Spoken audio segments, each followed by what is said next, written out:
Roundtable Wrestling Radio for Thursday, June 15th, 2017. Excuse me. I'm all tongue-tired and shit, drinking protein and all that. That's no homo. But I'm Big O, a.k.a. Innocent from the Bronx, along with... The one, the only, the Byron. And this Sunday is Money in the Bank. I keep calling it Extreme Rules for some reason. I don't know. It just seems like... It feels like we just saw it like fucking 2 weeks ago or a week ago or even a day ago. It just feels like it's too soon to have a pay-per-view. So I think it's because, that match is kind of extreme itself, a lot of chairs, no rules.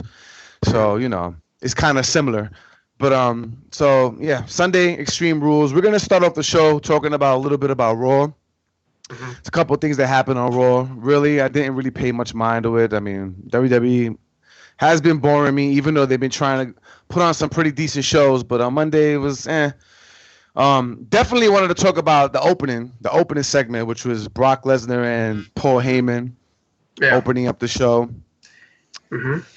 And I definitely want to say this, man. I want everybody to know, and I want everybody to realize that Raw has been really shitty for the past fucking month, 2 months. Who the fuck knows how long it's been, but it's been real shitty. And the only thing that saved, I think, last week's show, if I believe, was the segment with Samoa Joe and Brock Lesnar and Paul Heyman. The whole segment with him and Paul Heyman, pretty much. And because I don't remember too much of last week what happened on Raw, because I'm just not really too interested in Raw. Same thing with this week. The opening was just... The way they hooking everything up with Samoa Joe right now is the way he should have been treated when he first came in, as this badass. Everybody's fearing him because that's his character. That's what everybody knows Samoa Joe for, is being a badass, and he's always kicking people's asses in that ring. So they're booking him the right way, and I think that's that whole segment when he came out after Brock Lesnar and Paul Heyman was in the ring, and they pretty much were taunting him to come out. It was cool. It just reminded me of the whole Cena and Brock Lesnar when Brock Lesnar came back from his years of not being with the WWE and retiring from UFC.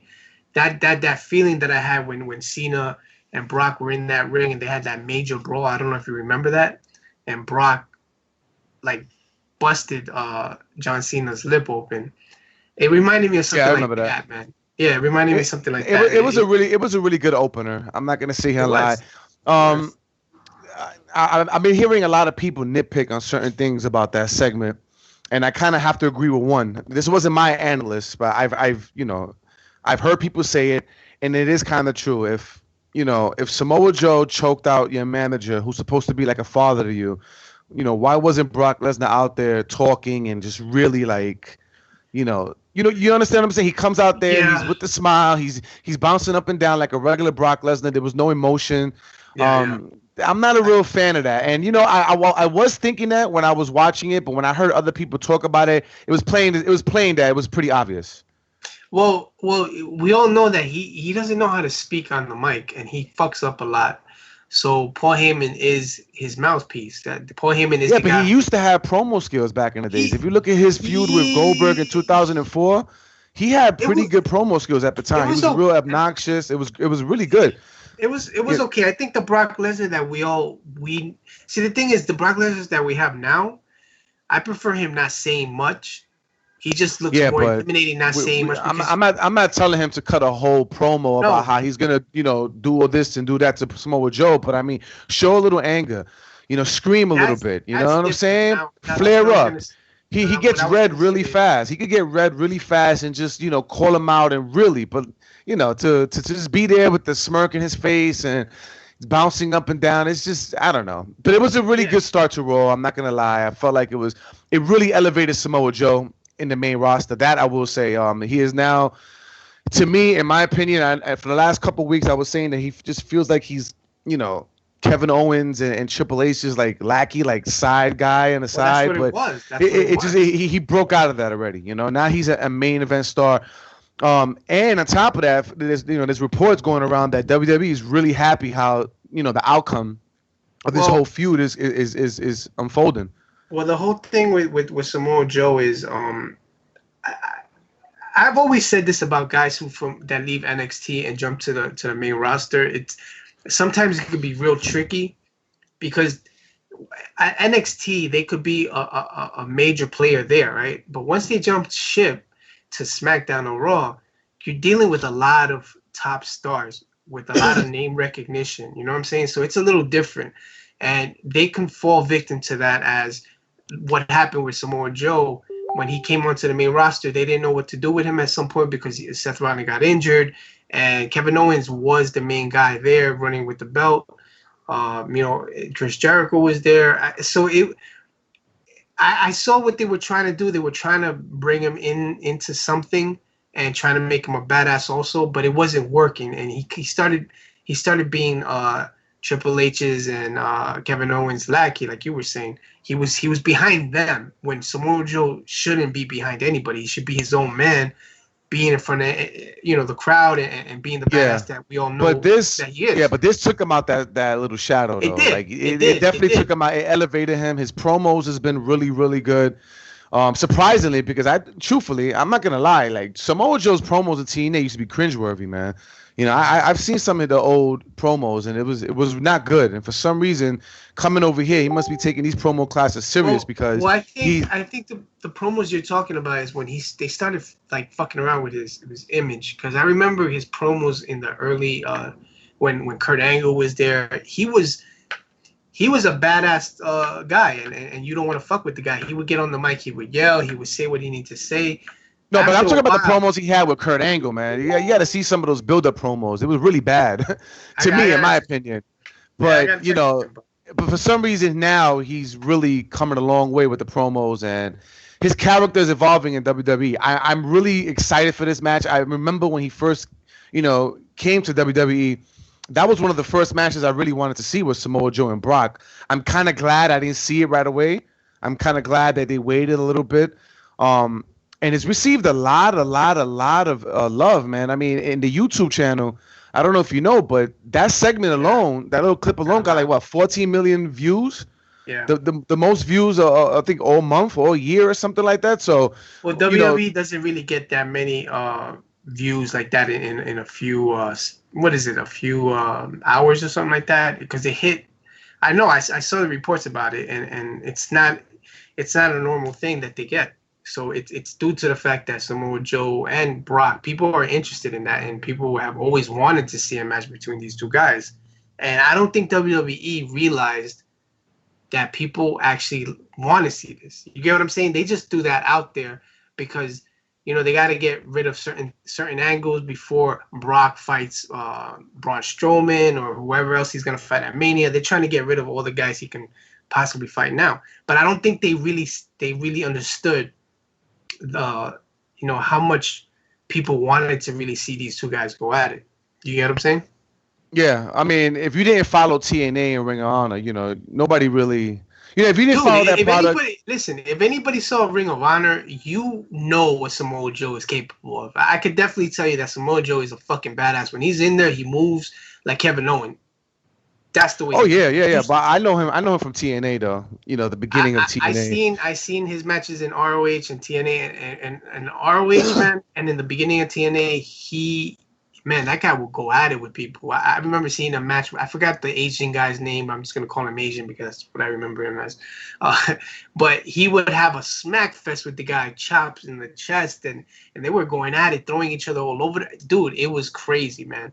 And that's why I think a lot of people always wanted to see this guy go at it with Brock, because we all know Brock is also a badass in that ring. If he wants to fuck with you, he's going to fuck with you. You get what I'm saying? So everybody knows Samoa Joe's not going to let it just happen like that. He's actually going to put up a fight. So it's interesting. And the whole thing with Kevin Owens and Triple H being, ahead of Samoa Joe, this all happens also that Samoa Joe broke out of that because Kevin Owens isn't around anymore. Triple H isn't around anymore. So they have nothing for Samoa Joe. So I'm only looking at it as, let's put this guy against Brock Lesnar. You get what I'm saying? Without knowing how much hype it would be. You get what I'm saying? This was a last-minute replacement because of Braun Strowman's injury. If it wasn't for Braun Strowman, Samoa Joe would have not gotten this, would have not gotten this opportunity. And I think this is like a blessing in disguise. Samoa Joe, in my opinion, I think in this match he's gonna shine. He is going to shine. He's gonna do everything that we know Samoa Joe to do. And I'm really excited for this match. I really hope they don't lean towards the Brock is gonna squash Samoa Joe, because then I'm gonna get really upset about that, because I know what Samoa Joe could do. I've seen him wrestle. He's a fucking phenomenal big man. And if they do that, it's just no hope. It's no hope for anybody. It wouldn't fucking surprise me if WWE does that shit. It would not surprise me. But they better recognize the hype that this is getting. You get what I'm saying? Because a lot of people are hyped for this shit. And knowing WWE, they just don't pay attention to it, and they just sweep it under the rug, and they don't give a fuck what people think. Yeah, but let me say this one thing. And joining us right now, I'm sorry for the interruption, folks. A blast from the past, Throwback Thursday.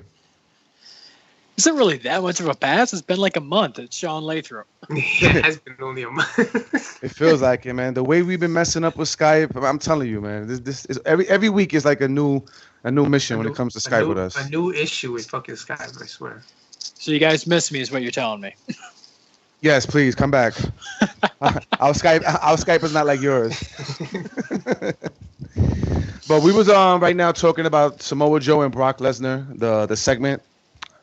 Opening up Raw, felt like that it helped Samoa Joe leave the shadows, you could say, of Triple H and Kevin Owens. I felt like he finally broke out that little Doja character he was in, and he's accidentally becoming a main event star because of Braun Strowman's injury. I don't know if it was necessarily accidentally. I mean, it was always probably the plan in Triple H's mind to build this guy. I mean, Triple H loves to build his NXT kids, quote unquote. Then you look at, Braun, although he was supposed to face Brock, had great balls of fire hearing. But I can guarantee you there's a chance. Did you just say he has great balls of fire? What? I mean, that's the name of the pay-per-view. No, but he wouldn't have got this opportunity this soon if it wasn't for Braun's injury. It's likely not. I mean, Brock's supposed to be fighting through the entire Raw roster before it fights Roman, essentially. Well, that's what I was just I'm thinking some of it's probably because before the day of, from what I understand, they were jumping between Finn. Maybe it'll be Seth. And like the day of, they would decide to go with Samoa Joe. And I wanted to know, like, what likelihood was it Brock and Paul like, no, go with a bigger guy who actually knows how to MMA and take a punch, Yeah. Yeah, or maybe it's just one of those matches that they're just trying to prepare Brock for another big or you know what? Or you know what? George brought up a good point. We all know how Brock feels about fighting guys who are not. They don't look like they're guys that can take him on. You know what I'm saying? So maybe that's probably what happened. Maybe Brock threw it in and he said, "Listen, man, I don't think Finn Balor should be the guy because he doesn't look like a guy who could take me on." Samoa Joe looks like a guy. And I think Paul Heyman also must have said the same thing. Even though Paul Heyman respects Finn Balor, but I think if you want to give a good match when he comes back, Samoa Joe is the right guy to do it. Either Samoa Joe, Roman Reigns, or even a Bray Wyatt. See, I don't even want to see a Seth Rollins go at it with Brock. I don't. And you were saying, like, the segment itself, there's another name out there that I'm thinking of. And the entire segment was so reminiscent of it. Everyone's favorite promotion that I love to talk about, TNA. When Kurt first showed up in TNA and he had that brawl with Samoa Joe when Joe headbutted Angle in the middle of the ring. Yeah. That segment on Raw reminded me so much of that there's a chance. Weird. Yeah, but it's funny because we were just talking about that. So my point about that whole thing is this is like Samoa Joe from like TNA, but with better mic skills. Because I remember, let's be honest here, his mic skills in TNA building up to the Angle fight to me was really cringy. I mean, I don't know, the segments and the backstage promos was really bad. But for some reason, Samoa Joe has stepped up his promo game. It's been about 10 years since then too. So yeah, I guess. I mean. That's true. But still, there's a lot of people who still don't get it. Some people still, to this day, is horrible promo. I'm pretty sure John Morrison still can't, cut a good promo. I don't remember it being so horrible though. I honestly don't remember. I remember the build-up package. It was just like, it was bad in my opinion. And I don't know. Yeah, it wasn't as good as it is now. Now he's like really methodical, talking low, really convincing. What he did with the whole Paul Heyman choking him out, whispering in his ear was great. Yeah, but it was psychology. You know, a lot of psychology coming from Samoa Joe. What I'm saying is, I've seen Samoa Joe do things like that in TNA. So that's why I'm a little surprised that you're saying that he didn't have it in him before. So that's why I'm like, because it does reminisce on certain things he's done in TNA when he used to get on that mic also. Because I seen him on the mic. Maybe I don't remember too much on everything that he did over there, but I could recall this really reminds me a lot how he was in TNA and ROH, you know? I wonder how much it has to do with just how TNA booked him as well, because outside of the Nation of Domination, or the hell that Nation of Violence thing, most of the stuff was about how damn good he was in the ring against Kurt Angle, AJ Daniels. Yeah. WWE's letting him shine more on the microphone in comparison. Right. Yeah, and which is great. But the only complaint I had about that segment, which I said right before you got on, was, you know, a lot of people has been saying it, and I kind of agree with them. I feel like Brock Lesnar, you know, when he comes out, you know, the guy just finished choking out your manager, who's supposed to be like a father to you, and you're not there like yelling and screaming and flipping tables and, you know, stuff like that. You're just there bouncing up and down, letting Paul Heyman cut the promo. I mean, you know, that's the only complaint I got about it. Other than that, the segment was good. I do agree with you on one thing. You know, I don't think he should have spoke much like you're saying, but I think what he should have definitely done, like you kind of mentioned it also, is he should have came out and said, Samoa Joe, get your ass out of here, blah, blah, blah, whatever. And, you know, he calls him out and looks like he's in a rage because you touched Paul Heyman. Like, do you remember the rage that he had when he lost the belt, when Seth Rollins cashed it in? I mean, he F5 Michael Cole. He went crazy. That was the Brock I thought I was going to see on Monday, but it didn't happen. Yeah. But, I mean, with the brawl, that might trigger it maybe next week, 2 weeks from now. Who knows? But who knows? I mean, we got to wait and see. But I do agree that he should have had more fire in him, and because he did come out with a smile on his face, and you just beat up Paul Heyman. Supposedly this guy's in love with Paul Heyman. That's his buddy, right? So he should have had a little bit more. But it all, they did right by the brawl, man. I enjoyed the brawl. Like I was telling earlier, Sean, that you said that this brawl reminded you of this whole Samoa Joe and Kurt Angle thing, but it also reminded me a lot of when John Cena was out in the ring and Brock came out, you know, after retiring from UFC. I remember that brawl that they had also on Raw, which was a big deal. You know, it kind of reminded me something like that also. Yeah, a lot of people I've been seeing, like on other shows and whatnot, have been saying the similarities between this brawl and the Undertaker brawl as well. And it just seems like everyone just wants to compare it to other brawls, but just taking the fact John Cena and Brock Lesnar are two massive names. Undertaker and Brock Lesnar are two massive names. They're letting Joe, who honestly hasn't had much of a name compared to John or Taker at all, just come in there and go toe-to-toe and look like he can hold his own against Brock Lesnar. That's so ridiculous to me. Usually even Braun Strowman was face-to-face with him and was going, I'll do it on my time, or where the hell he was walking away. Yeah. Yeah. Which I'm kind of glad Samoa Joe didn't do that. I feel like, you know, he did a really good job. He broke out that little Doja character, and I'm really feeling it. I was actually afraid for the last 3 or 4 weeks for Samoa Joe. I felt like they were gonna bury him little by little, but you know, he's there. He's on top right now. He's the main event, and I feel like he's really gonna shine in this pay-per-view. I feel like it's gonna be the Samoa Joe of TNA. Hopefully, I'm not wrong, because I said the same thing about the Fatal 5-Way match. No. Listen. Because I really thought that Samoa Joe was going to shine that Fatal 5-Way match, and he didn't. But you know, let's see this match does it for him. Let me rephrase that part, man. I hope it's not the Samoa Joe from TNA from his last couple of years there, because that. No, I'm talking about old Samoa Joe. Old Samoa Joe from ROH and the beginning of TNA, middle of TNA. I think that's the Samoa Joe I want to see for sure. You know, and I think that's what we're going to get for sure, because this is what they're doing. But the only bad thing about it is, where do they go with Samoa Joe after this fight?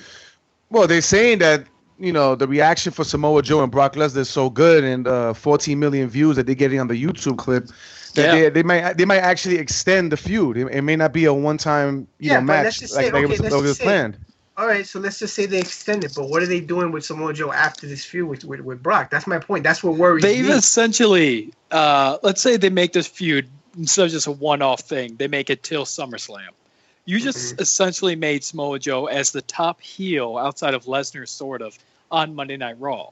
So anytime he's in a match, he's the main guy. Hell, I'd say they're treating him better now than they did Bray Wyatt.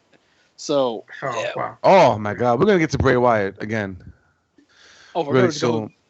But I mean, you can't say I'm wrong though in that comparison. Joe is, just for this fact and the fact they're treating him well, he's elevated to the point that he is the top heel.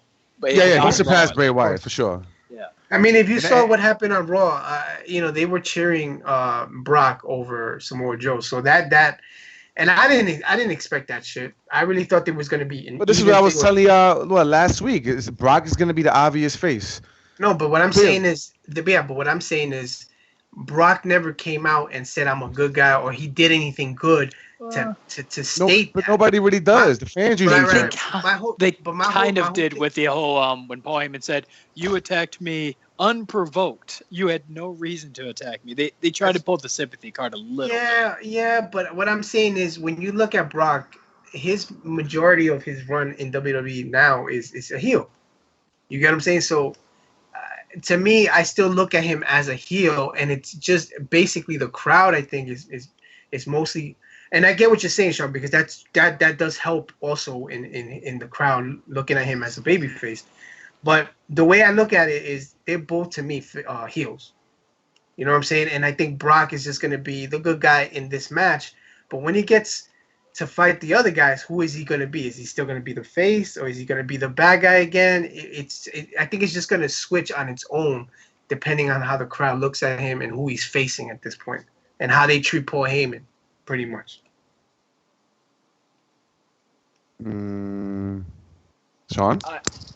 I mean, I'm trying to process it there. I'm trying to process what you're saying there because he's had this thing kind of for a while. Like he was getting cheers when he was facing Goldberg. He was getting the cheers when he was facing Undertaker. And we only know we only know he's a heel because of Paul Heyman. Brock doesn't say nothing. Brock is essentially that echelon of guys who will always get cheered, even if he's supposed to be the bad guy. Hell, when they tried to make Undertaker the heel by constantly punching Lesnar in the balls, he was still getting cheered. That's true. You're right about that. I guess you're right. Yeah. Brock is that guy that fans just love, and you will know that he's playing a heel or face just by Paul Heyman's promo. Brock is just there. He's like, whatever Paul Heyman says, that's what I am. That's the kind of aura I get from him. You know what I'm saying? But I am really looking forward for this match. Yeah, right. But I am looking forward for this matchup. I feel like Samoa Joe is gonna shine. I'm really happy about it, and happy they're finally doing something before it's too late. Because let's be honest here, Samoa Joe's time he's not running out. But his prime is leaving little by little. What is he, 39 now? 38? You know, so, this is the time to do it. You say again? Now I'm curious because I didn't think it was that old, actually. Yes, Samoa Joe. I think he's 38, 39, something like that, yeah. Yeah, he's already 38, 39 years old. And if you was going to do something, you got to do it now. You know what I mean? But there's another story going around I definitely want to talk about. You know me, I'm into these controversies and which is the whole Bray Wyatt thing. For you people who don't know, Bray Wyatt's wife has filed for a divorce. For what I understand, her lawyer is some sort of a lawyer that represents a lot of ex-scorned wives of wrestlers. So this is how everybody knows the details of the whole breakup and divorce. So apparently Bray Wyatt has been cheating on his wife with JoJo. Yes, JoJo. Sexy, big booty JoJo, which came to a complete surprise to me. I mean, let me tell you something. Right there, that just tells me sometimes the power of words will get you far in life. Because that's exactly what it had to be. Because, come on. I mean, can you picture Bray Wyatt doing the spider walk to the bed, ready to hit off JoJo? Come on, man. That's crazy. I just want to hear Bray Wyatt's game when he's trying to pick up chicks at the bar or something. He's got to have great game. Pull down his pants. He'd be like, "It's here," and just start doing. I don't know, man, but it's actually a really big story. And surprisingly, thank God that the fans didn't try to hijack Raw with that whole JoJo thing while Bray Wyatt was cutting a promo. But do you think? Let me ask you a question. I know that's because honestly, when I saw that story, you're saying I don't know how much of a big deal it is, but I know it didn't really hold like. I didn't look at it and be like, holy shit, are you serious? Like, I think it's something where I'm so used to seeing these little stories now happening with guys who are married. They're going to wind up cheating with girls that are on the road. It's not about the cheating part. It's about who she did it with. I would have expected somebody, Dolph Ziggler or, somebody, one of the Usos or something. But you said Bray Wyatt. Like, what the hell?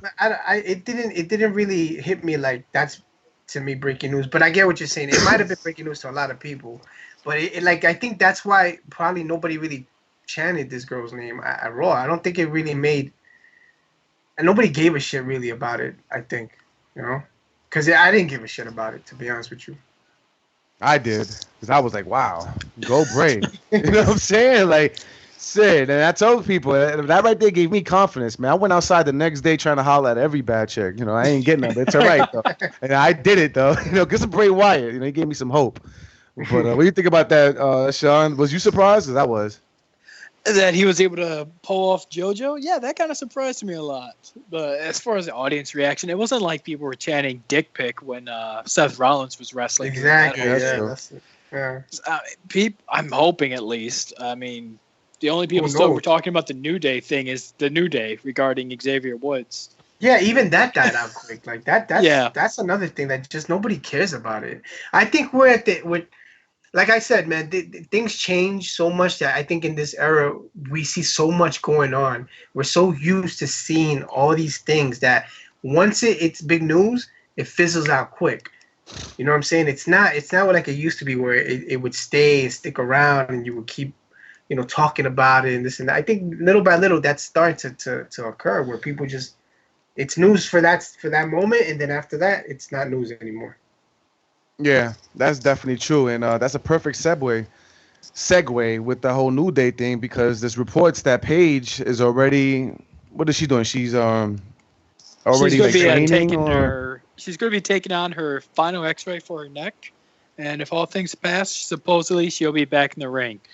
I doubt it would be in WWE, but yeah. No, but didn't she say WWE? She said WWE specifically. She did say, yeah. She said for her WWE return. But let me ask you guys a question. Because first of all, we forgot about the Bray Wyatt. We were on the Bray Wyatt, but since we're on this now, the whole thing with her is okay. She comes back. I think her people, and I think she's aware also. If she goes back into that company, there's going to be a lot of people that are going to want to bury her, that are going to want to eliminate her star power that she has, eliminate and try to really bury her to the point where nobody gives a shit about her and her character. And I have a feeling that's going to wind up happening. She's going to come in, people are going to go excited, they're going to go, 8 balls and shit, and she's going to, get a little push, but it's going to be one of those things where WWE looks like they're behind her, and then they're gonna take the rug out of her, under her. You know what I'm saying? Like they usually do. This is how they play the game with a lot of the people that they don't like. And I think Paige is in for the worst when she goes back to the WWE. If I was her and if I was her peoples, I would say do not go back there, man, because you're going into a place where there's a lot of hatred towards you. And a lot of hatred probably towards her. Yeah, but she's under contract. She just can't leave like that. And also, her movie's about to come out. WWE is not going to let her go right now, especially when that movie about to come out. They're going to try to milk all this money from Paige. And once that basically fizzles out, then I can see them trying to release her. But as of right now, no. That's what I'm saying. But they're not going to just... Oh, hold on. Unless this movie is going to, push her to the moon and she gets some sort of new star power. That's the only way I don't see them releasing her after this movie is dead. But other than that... I totally forgot about the movie thing. But honestly, like you said, the movie thing will at least help her to stay at least safe for the meantime. But before they release her ass, they're going to bury her completely to the point if she signs with another company, nobody's going to give a fuck. Just like they did with Damian Sandow, man. Nobody gave a shit once he left. Because they buried him so much. And not because he deserved it, they just didn't have anything for him, or somebody behind the scenes didn't like him, or whatever the fuck happened. I could see something like that happening to Paige, where she gets buried, she jumps to TNA, and it's not really a big deal. Maybe for that one I day. don't think, but I can't compare him with Sandow. I feel like she's a bigger star than Sandow, to be honest. No, she is. But what I'm saying is, before they release her, they're gonna bury her to the point where she's gonna be a Sandow. Yeah, but I don't think they plan to bury Sandow. I think it just happened, to be honest with you. And then they said, okay, you're already buried. You might as well just let you go. I don't think the plan was let's bury Darian Sandow, to be honest with you. I feel like I didn't say that they planned it. What I'm saying is, they didn't have anything for him, and maybe somebody behind the scenes didn't really think anything of him, and they just didn't give a fuck, and they started just toying with the guy, to the point where, he left the company, he went to TNA, and did he make any waves over there? Not really. Nobody gave a shit. The first week he was there, people were talking about it, but what? After that, there was no interest. The guy, that's his own fault there. Didn't he retire? Yeah, he did retire, actually. Yeah, you're right. That's so fucked up. Like, how fucked up is that the guy had so much talent? I was a fan of his when he was in WWE, when he was doing the whole, he came out with the bathrobe and all that shit, and big fan. But in the same token, how much can you blame Sandow, and how much can you blame the WWE? I mean, you want to talk about burial? Look at what they did to Drew Galloway with the 3-man band. Yeah. What happened? He walked out, became an even bigger star, and then came back in. So, well, you know what? I think something Sandow seems like he struggled to do. But he has not. And let me tell you something. Sandow has been. Hold on. Let me see this part.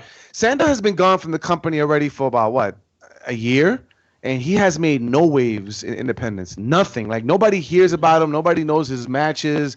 Everybody's doing good except him, and it's just he didn't grasp it. But I think the people that were running TNA at that moment, I don't think they fucking know what they were doing with a lot of the guys. Well, a lot of it was the creative. As we've heard with the entire Matt Hardy thing, Jeff Hardy thing, was that you were able to choose your own gimmick. When he came in, he was like, I don't want to be the savior of the masses. He did his pipe bomb and said, I'm sorry, that was a gimmick. That's not me. And he tried to be himself, and honestly, he was very good at that. Yeah, he should have stuck with that instead of what he wanted to do. He should, and that was his idea then. That was his idea. And that must have been the death. That right there was the death. You know what? If that was his idea to become gay and put lipstick on and thinking that's... We found out that he brought that to FCW before the NXT days, that he wanted to do that gimmick.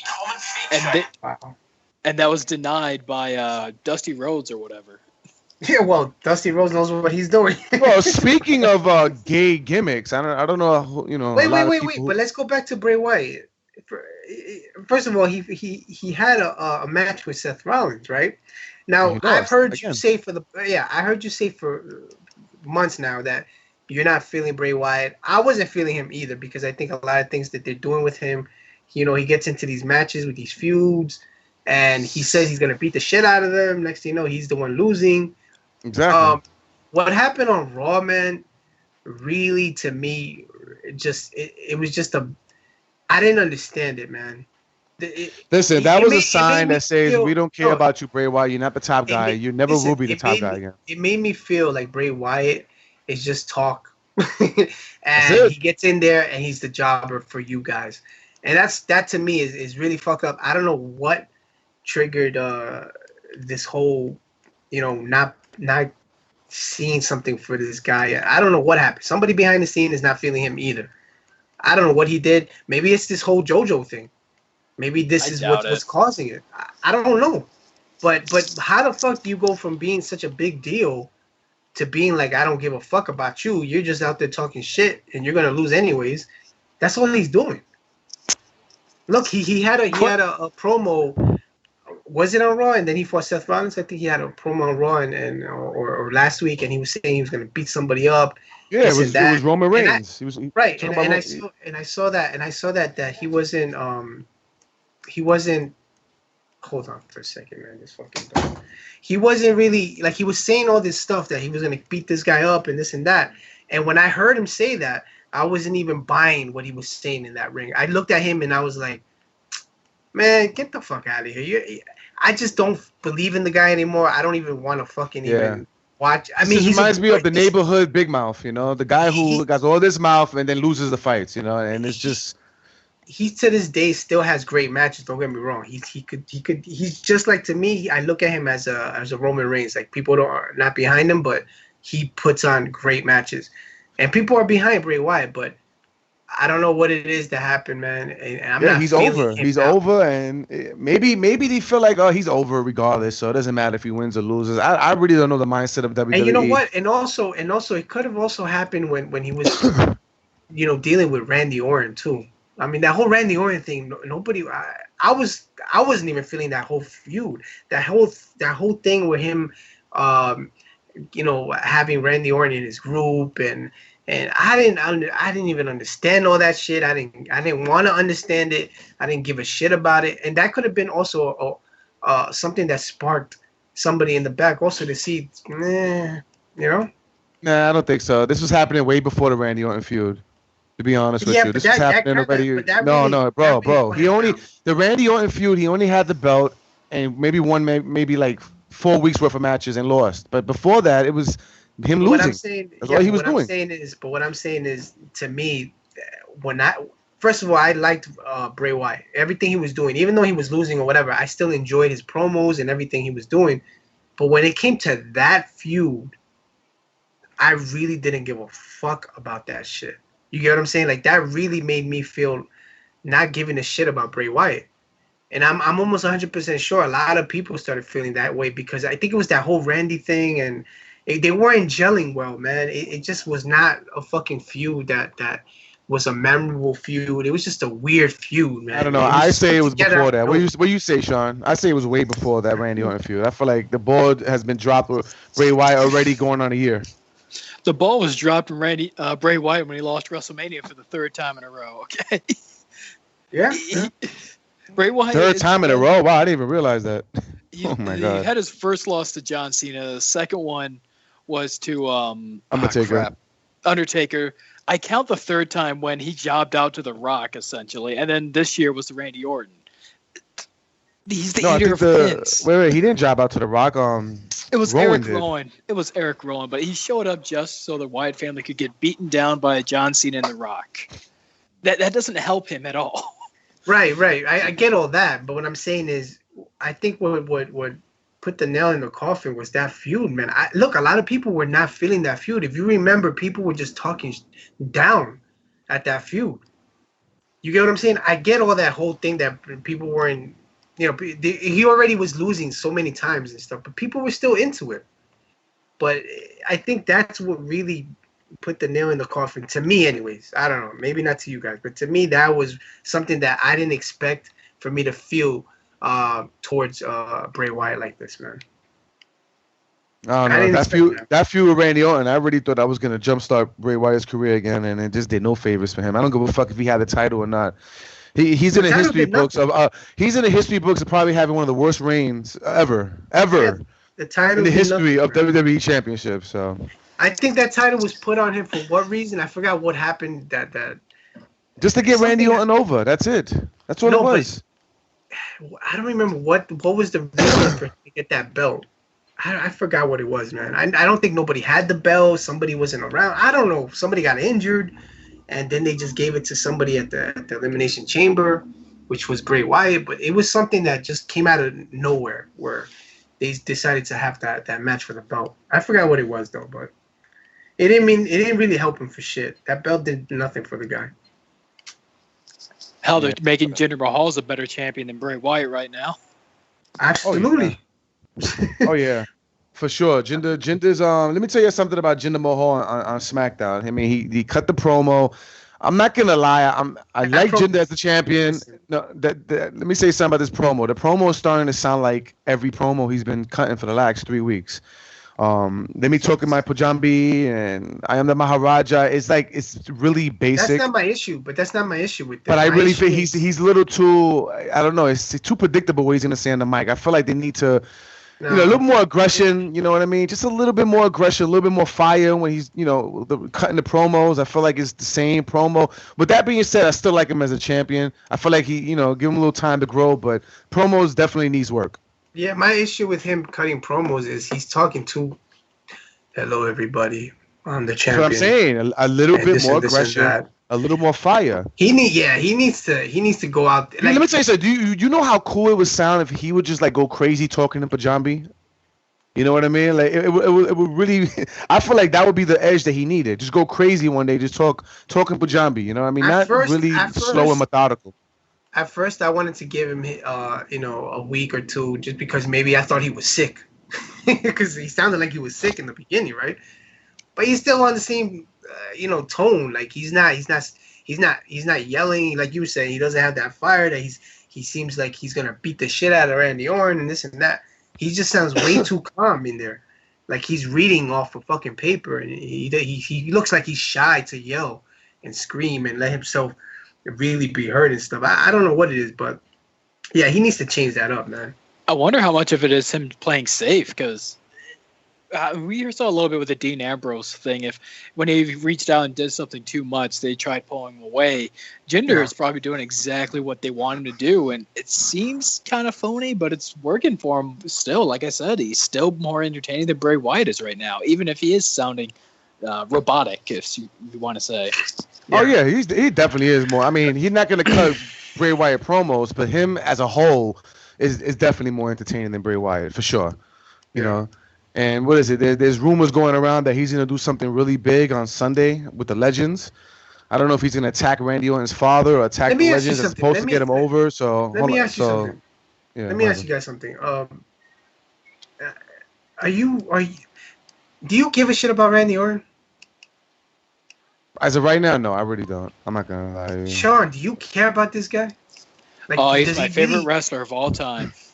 Oh, man. Listen, man. I don't know, man. I'm just not feeling Orton. Something about him is just, to me, when I see Orton, he's just a boring-ass fucking guy, man. And I've always felt like that about Randy Orton. He's had good matches with certain people, but he hasn't had good matches with everybody.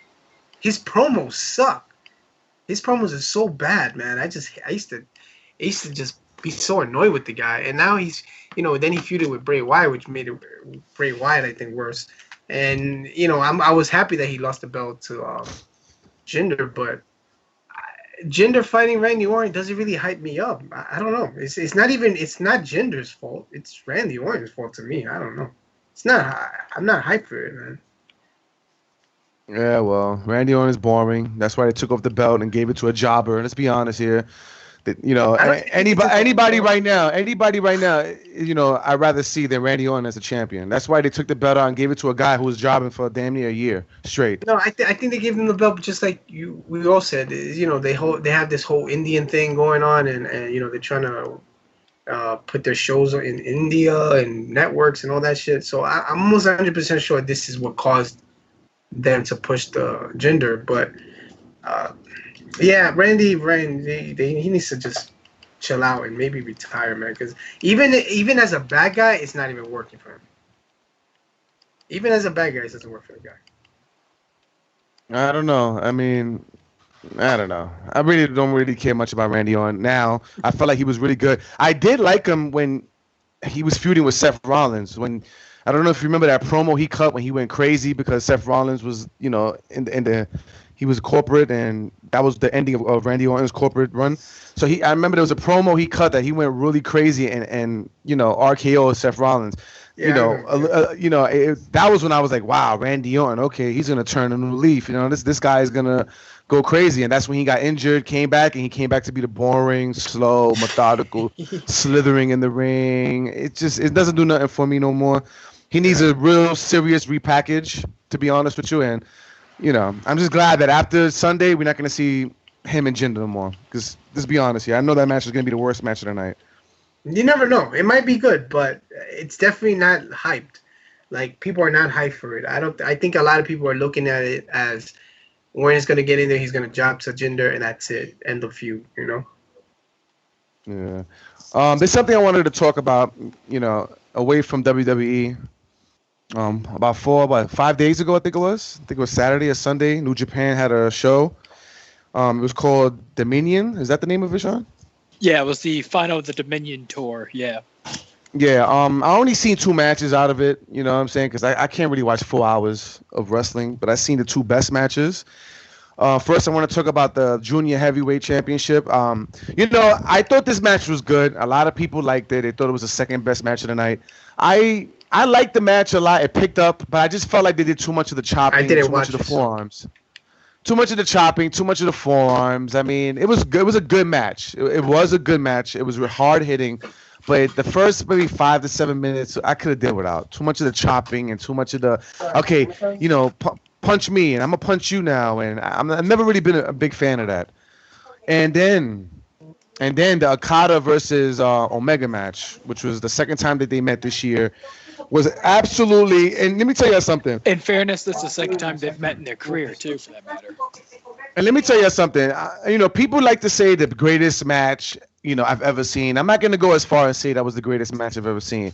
But there was a statement that somebody made, and I have to agree. It was probably the best 60-minute match I've ever seen. If that makes any sense. That was better than any Iron Man match I've ever seen in WWE. If your match went 60 minutes, it was not fucking with this match. This match was entertaining. Kenny Omega is a star. All right. Brian, can you mute that Byron, please? Mommy, I'm asking you, are you hungry? I don't see you. Byron, mute Byron. Yes. Yes. Anyway, so I can't get somebody else or whatever. But anyway, it was the best 60-minute match I've ever seen. Kenny Omega is an absolute, I don't know, man. He's a really, really, really talented wrestler. He's smooth in the ring. To me, he is what Dean Ambrose should have been in WWE. I'm sorry, man. You call me? Yeah, because you heard too much of your background. Did you? Yes, we did. It's kind of loud, bro. But Kenny Omega to me is what Dean Ambrose should have been in WWE. The way he wrestles, the wild stuff that he does in the ring, the facial expressions, the shit that he do is what Dean Ambrose should have been in WWE. Kenny Omega, actually, he's really, really good, man. And I have to give him props. That was a great match. The greatest 60-minute match I've ever seen. The greatest match I've ever seen ever? I don't think so. But it is definitely better than any Iron Man match I've seen in WWE. And yes, I am including Bret Hart and Shawn Michaels. Go ahead. Yeah, Sean. That was the immediate comparison a lot of people were throwing out there was this to the Shawn Michaels one, because if I'm correct, the Shawn Michaels Bret Hart one, that didn't have a pinfall till the end, right? Yeah, right to the ending. Yeah. No, it went overtime. It went overtime. Yeah, that's right. So they didn't have a single pin for the entire hour for that match. And this wasn't an Iron Man match. This was just a straight match that ended in a time limit draw. I think that one of the other comparisons out there was Ric Flair and Ricky Steamboat, because that's something you have never heard or seen of in years. That's the most old school thing you could probably do is a time limit draw at a 1 hour match. And they had everyone in the palm of their hands to the end. That's ridiculous. It was a really good match. You were saying Omega, okay, Ambrose can never do what Omega does, I feel, as far as in the ring. I feel like that's what he should have been, the wild maniac guy in the ring. Like, that's what Ambrose should be in WWE. And Omega just has it down packed. Okay.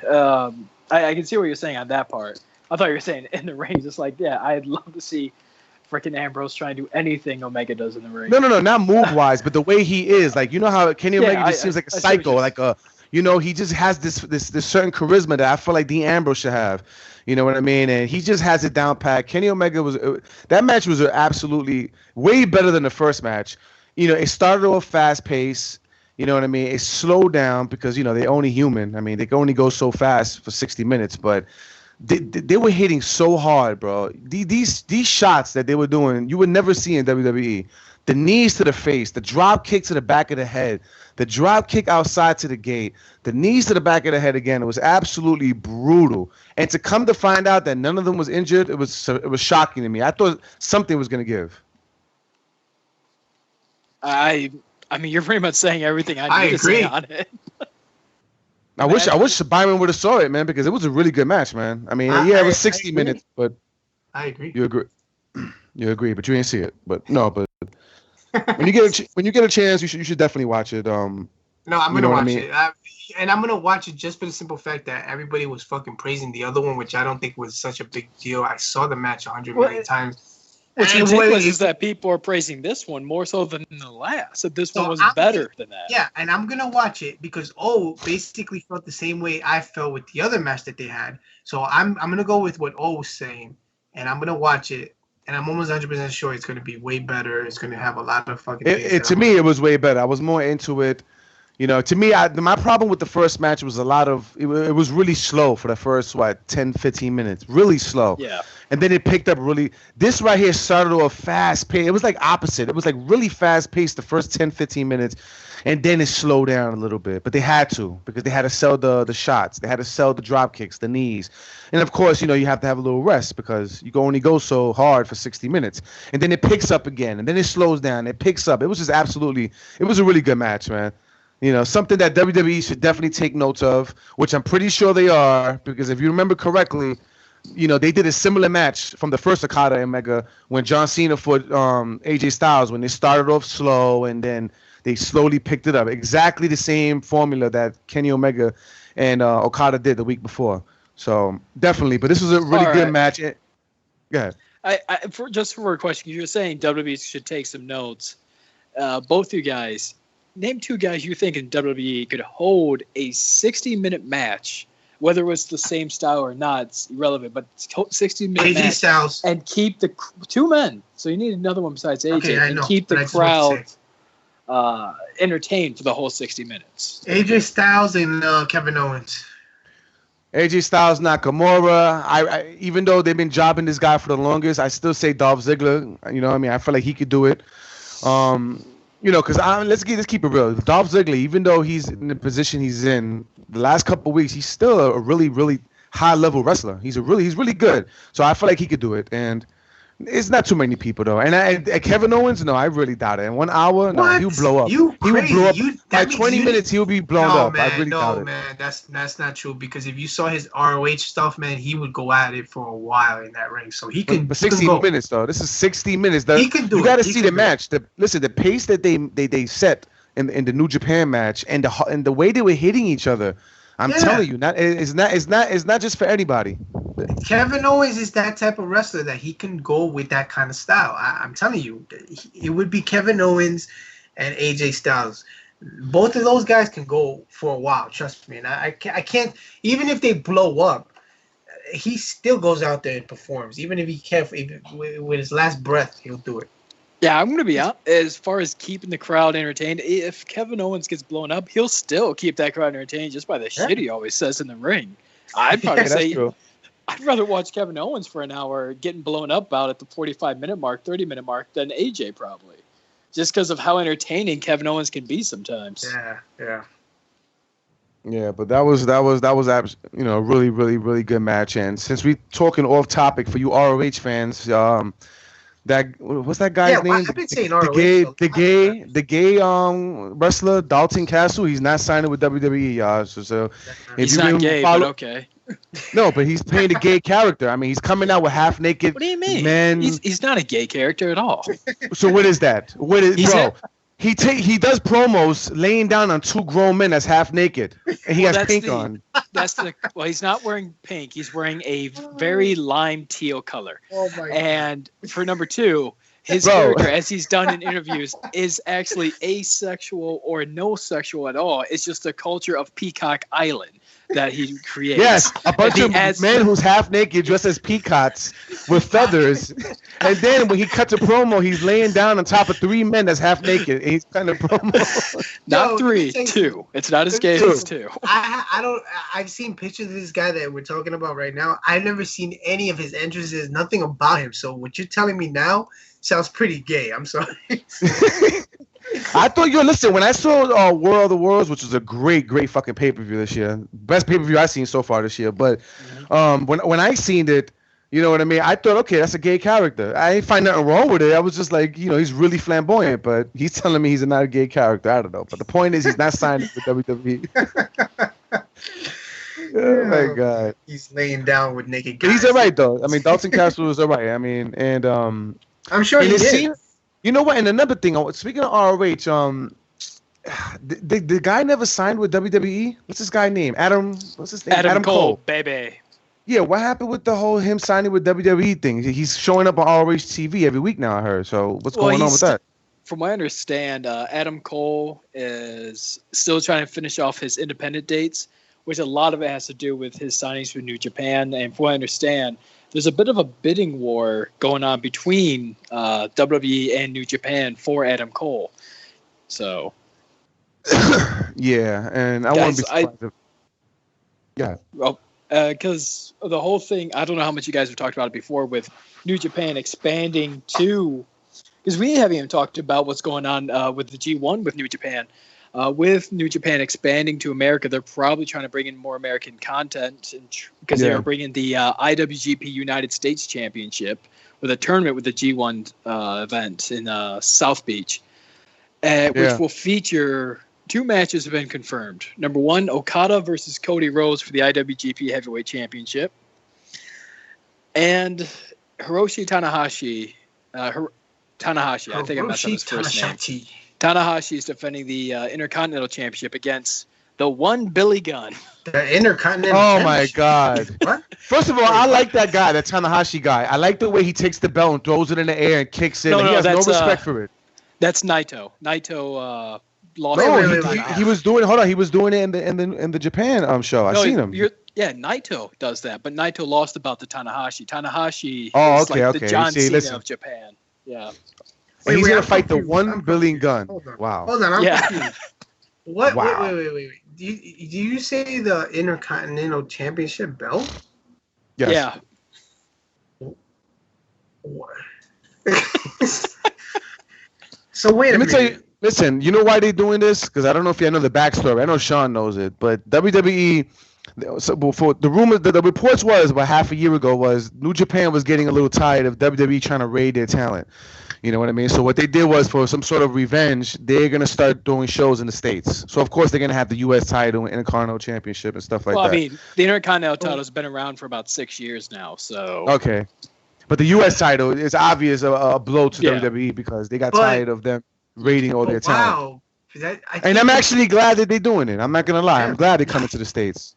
But all right, cool, but I'm just like I'm a little confused about the belt name. I understand what you just said, but damn, you can't just name it something else. It just you make it seem like there's 2 guys. I mean, a lot of federations does that. A lot of federations, have the same, the same name of a belt. Maybe you're right, but I haven't heard anything that's. First of all, you're. That's like saying you're the WCW World Champion. So somebody else is gonna say you're the WCW World Champion also because of, it just doesn't. I don't know. It just doesn't make any sense. I think they should have just came out with another name. It confuses people. Like it just confused me. I was like, wait, what? 2 Intercontinental Champions? Yeah, that's what it is. But him fighting Billy Gunn, I don't know about all that. That's the only thing about New Japan. Billy Gunn I feel like they yeah, he's good. No, he is good, especially for his age. But I feel like they hold on to too many veterans. I mean, I don't watch a lot of New Japan wrestling, but I do notice that every time I watch a card, there's always somebody that's in WWE eyes would have been past his prime 10, 15 years ago. You know what I mean? They always got these over the hill veterans there, and I'm not saying they don't belong there, but for him to be fighting for a major title, I don't know about all that. But hey.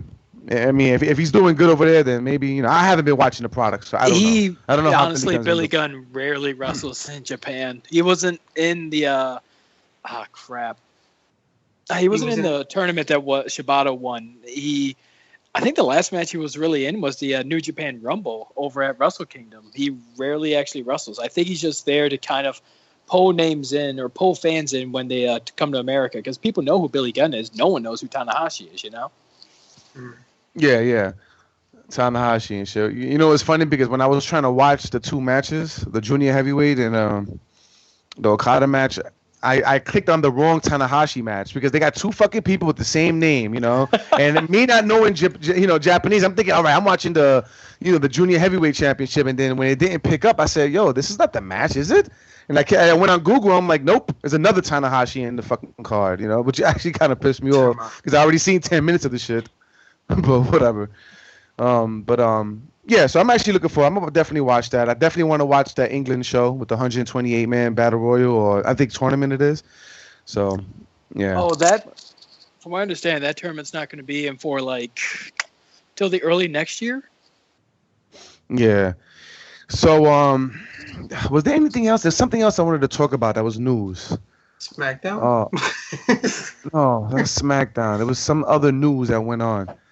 I know there's a rumor going around. Dave Meltzer kind of hinted it off that, and I know how y'all feel about Dave Meltzer. Sometimes I think that she's wrong. I or already whatever, know. I already know. Supposedly, Kurt Angle, he kind of hinted it off that maybe Kurt Angle might be doing a program with Triple H soon.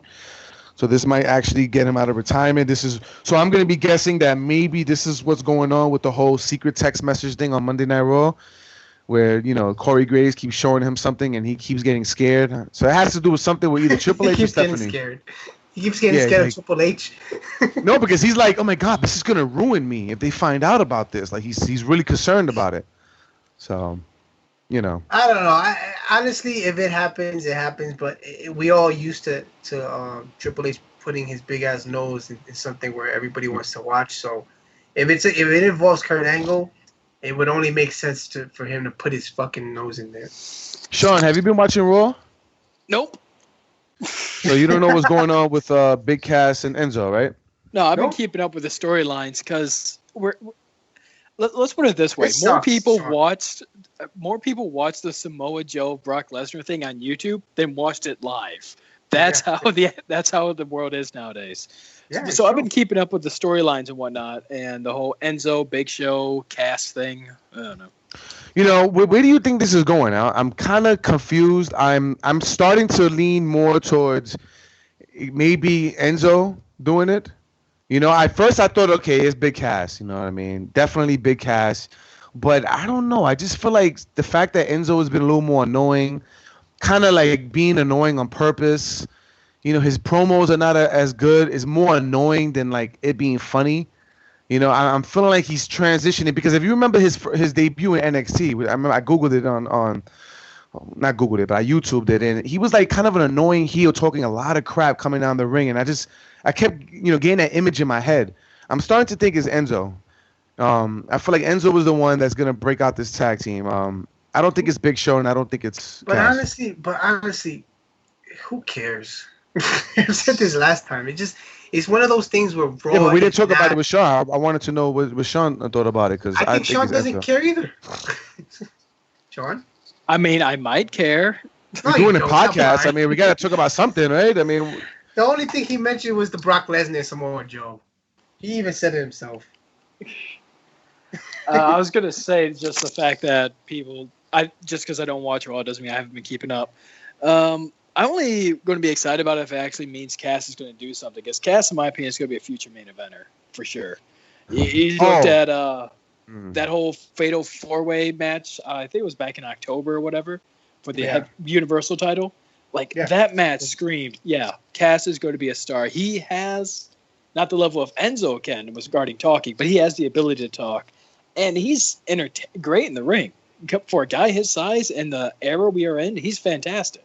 But he reminds me not his fighting skills, but it's just when he's out there, he reminds me of a overgrown Edge. Yeah, he looks like overgrown Edge. It's definitely Edge. It's mixed with Test. Yeah, and Test. I was thinking like Scott Hall, to be honest. No, Scott Hall. Hell no. He definitely looks like Edge in the face. Yo, way off, dude. But I don't know. I don't really see much of a future for Big Cass, to be honest with you. A main eventer to me is a huge, huge stretch. Mid card, upper mid card, maybe lower main eventer, but I don't really see him to be a main eventer. I don't feel like he has the physique, and I don't feel like he has the promos. I don't know. It's just something about his promos. I'm gonna go down there. And I'm going to go because there's only one word to describe you. And it's just so simple and plain. And I don't know. I'm telling you, man, look back at when Enzo was gone and he had to do everything by himself, especially that Fatal 4-Way with Enzo, Seth, Roman, and Owens were all in the ring at the same time.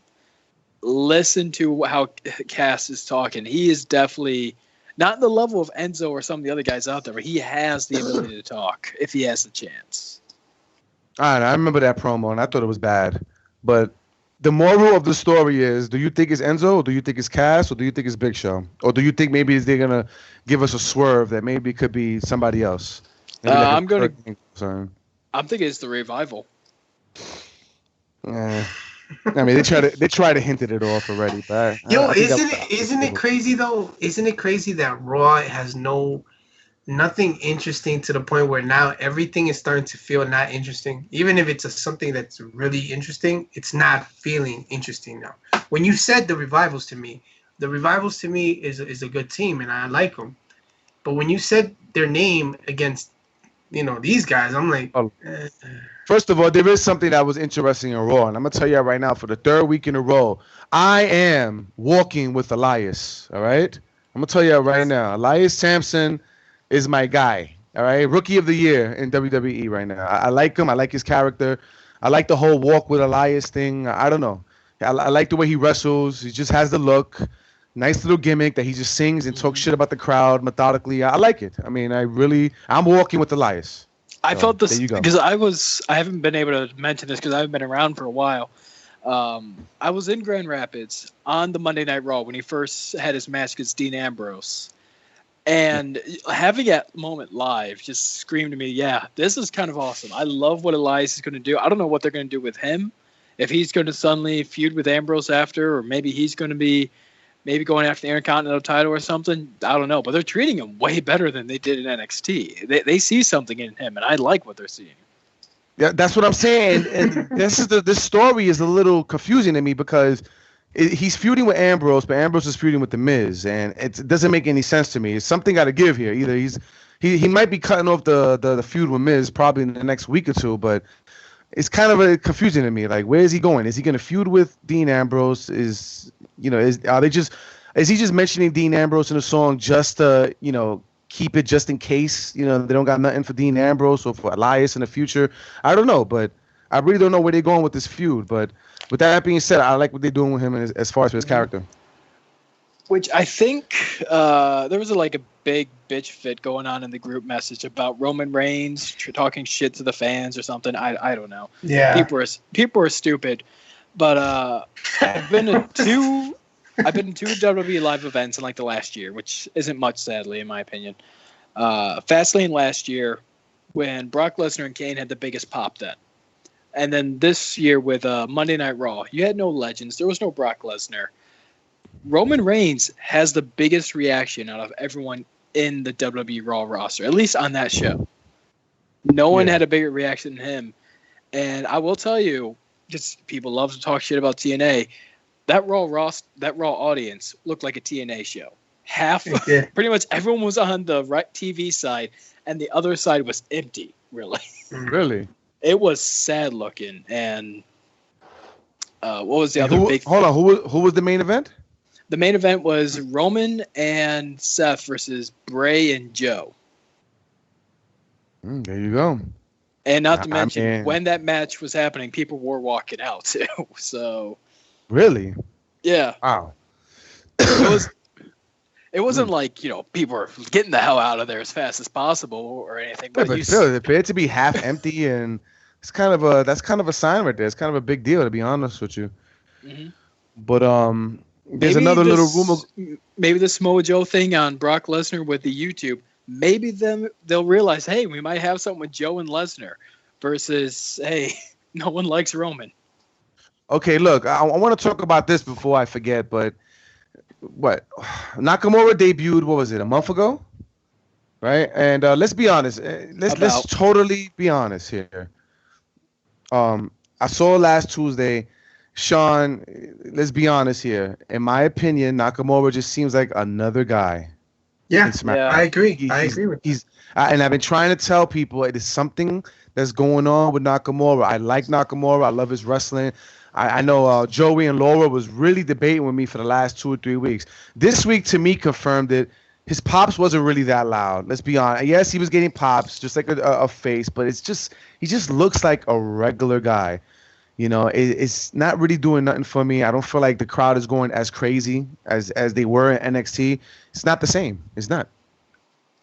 I wonder how much that actually has to do with the roster, considering he's no longer the King of Strong Style. He's the artist. The artist. He's fucking Prince now all of a sudden. Like, what the fuck? I don't know, man. WWE really dropped the ball in this one, in my opinion. Yes. Yeah. And I seen it the first 2 or 3 weeks, and I know I might have jumped the gun, but it's just like, you know, when I've been watching wrestling for a long time, and I always get this gut feeling. I always feel that, you know, it may sound crazy, but I feel like the energy through my TV with the crowd, and it's just, I called it, and I'm like, it's not going to be where everybody thinks, and it's sad, and it's very unfortunate, because he's not going to go back to NXT. He's going to have to stay in that roster, and I really, really hope that they do something to fix this guy, because he's just there. When he climbed, you know, the ladder and got the Money in the Bank, the crowd didn't go crazy. It was just, okay, hey, it wasn't really something. It wasn't memorable. It wasn't like, wow, look what we could actually see on Sunday. With that being said, he's one of my 2 choices. Him or AJ Styles is going to win. And it's That's so funny the way you did that. He's like, yeah, but he's one of my choices. Let me tell you how much this guy sucked. I'm pretty sure he's going to win, though. You don't think? It's either him or AJ. A lot of people saying Baron Corbin, but the way they've been jobbing out Baron Corbin to Sami Zayn. It better not be Baron Corbin. But I really think it's either Nakamura or AJ, and I'm going to probably lean more towards AJ, to be honest with you. Me and O have been on the same page about Nakamura, and we've told Joey this, but Joey wants to be in denial about what's going on with Nakamura, and nothing will ever tarnish him and this and that. Listen, man, the way they're booking him, just like you said, he just looks like another guy out there, you know. And it wouldn't surprise me if he becomes a victim of that NXT jumping into the main roster thing that's happened to a lot of the guys. Look, Sami Zayn was also that guy that was on top of the world on NXT. People cheered for him. His music hit. They were singing his music. Then he came to WWE. It was hype for that week or month, whatever the fuck it was. And then they didn't use him the right way. And now people don't care about him. Don't be surprised. This can happen to Nakamura also, man. It just depends on how they book him. They still have a chance to fix the problems they're having with Nakamura, but they could fix it. But if they don't fix it on time, trust me, man, people will eventually start being like, all right, this is getting played out. Wow, he's just another guy, and they're gonna look at him as a Sami Zayn. And like when you see Nakamura coming down the aisle on SmackDown, he got to the ringside, and then it was like he was almost like trying to get the crowd hype that was sitting in the corner, and none of them was like playing to it. They were just like, hey, okay, clap, clap, clap. But you know how NXT, when he was there getting them hype and raising his hands up and down, they were going crazy for him. And over there, it was almost like he was begging them to do it. Like, get up. Like, what's wrong with y'all? Get up, and let him do the little suck it chants. And it's just, I don't know, man. It's really unfortunate. You know, do you think that they brought him to the main roster too soon? Because I don't know what it is. It's just, I don't think they brought him to the main roster. I think it's a victim of his promos. I feel like those promos that he was cutting ruined him, in my opinion. I don't think it's even the promos. I just think they're booking him the wrong way. As in, when he fought, the first thing I noticed is when he fought Ziggler. I think you discussed it also. Is that he went in there and he didn't, break this guy down. It was pretty much Ziggler beating on him for almost the entire match. Halfway through, Nakamura came out, whatever, blah, blah, blah, and he beat him. So it didn't really, to me, it didn't make him look strong. It made him kind of look like on an even playing field with Ziggler. He should have dominated Ziggler and beat him in 5 minutes because Ziggler wasn't shit at that point. You get what I'm saying? So to me, that kind of made him look on an even level as Ziggler. You get what I'm saying? Yeah, I get it, but I don't think it's only that. I think it's just no. It wasn't only that, but booking him that way and having him come out as the first match after you just promoted him as on the poster, he was the main attraction on that pay-per-view. Him coming out on the mic and saying the weirdest things. It just doesn't. None of this shit is adding up to me. You know, I'm not saying he's not allowed to get on the mic because eventually he has to get on the mic. But what he's saying is not really coming off the right way. It just feels weird. It just feels like you said cringeworthy. I'm like, I don't know. I just don't know how to accept it at the moment. What do you think it is, Sean? I want to know, and maybe it has something to do with just the style Nakamura was or is, and it doesn't really translate well. I mean, SmackDown is by far a better product than Raw. Don't get me wrong on that. Of course, 100%. They're treating.